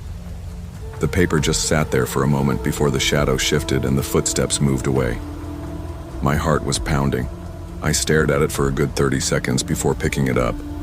Inside, written in blocky handwriting, were just 4 words. "You leave tomorrow, right?" I felt my stomach drop. There was no name, no room number, nothing, just that question. I grabbed my phone and thought about calling the front desk, but then I realized I'd never seen anyone there except for the night clerk, and he barely looked up from his computer the one time I'd checked in. Instead, I shoved the note into my bag, double-checked the locks, and sat on the bed with my phone in my hand. Around midnight, I finally fell asleep, only to wake up an hour later to the faint sound of someone trying my door handle. It stopped after 2 clicks, but I didn't sleep again for the rest of the night.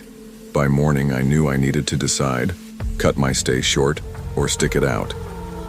I decided to leave. Whatever was going on here, it wasn't worth finding out the hard way. I packed fast, shoving everything into my bag without folding. My plan was simple: grab my key, drop it at the front desk, and get the hell out before whoever had been bothering me noticed. But when I opened my door, I froze. Propped up against the wall across the hallway was a chair, positioned directly facing my door. No one was sitting in it. I scanned the hall. Empty. I locked my room and headed for the front desk, my footsteps echoing on the thin carpet. When I turned the corner, I stopped again. The desk was empty. No clerk, no sign of anyone. Just the low hum of a vending machine in the corner. I rang the little silver bell. Silence. After a moment, I set the key on the counter and turned to leave. That's when I saw it. A folded note sitting by the register, with my name written in thick black ink. Against my better judgment, I opened it. Inside, in the same blocky handwriting as before, was a single sentence: "See you next time." The front doors opened automatically as I stepped outside, but in the reflection of the glass, I swear I saw a man leaning against the wall behind me, smiling. When I spun around, the hallway was empty. I didn't stop driving until I was 3 towns away.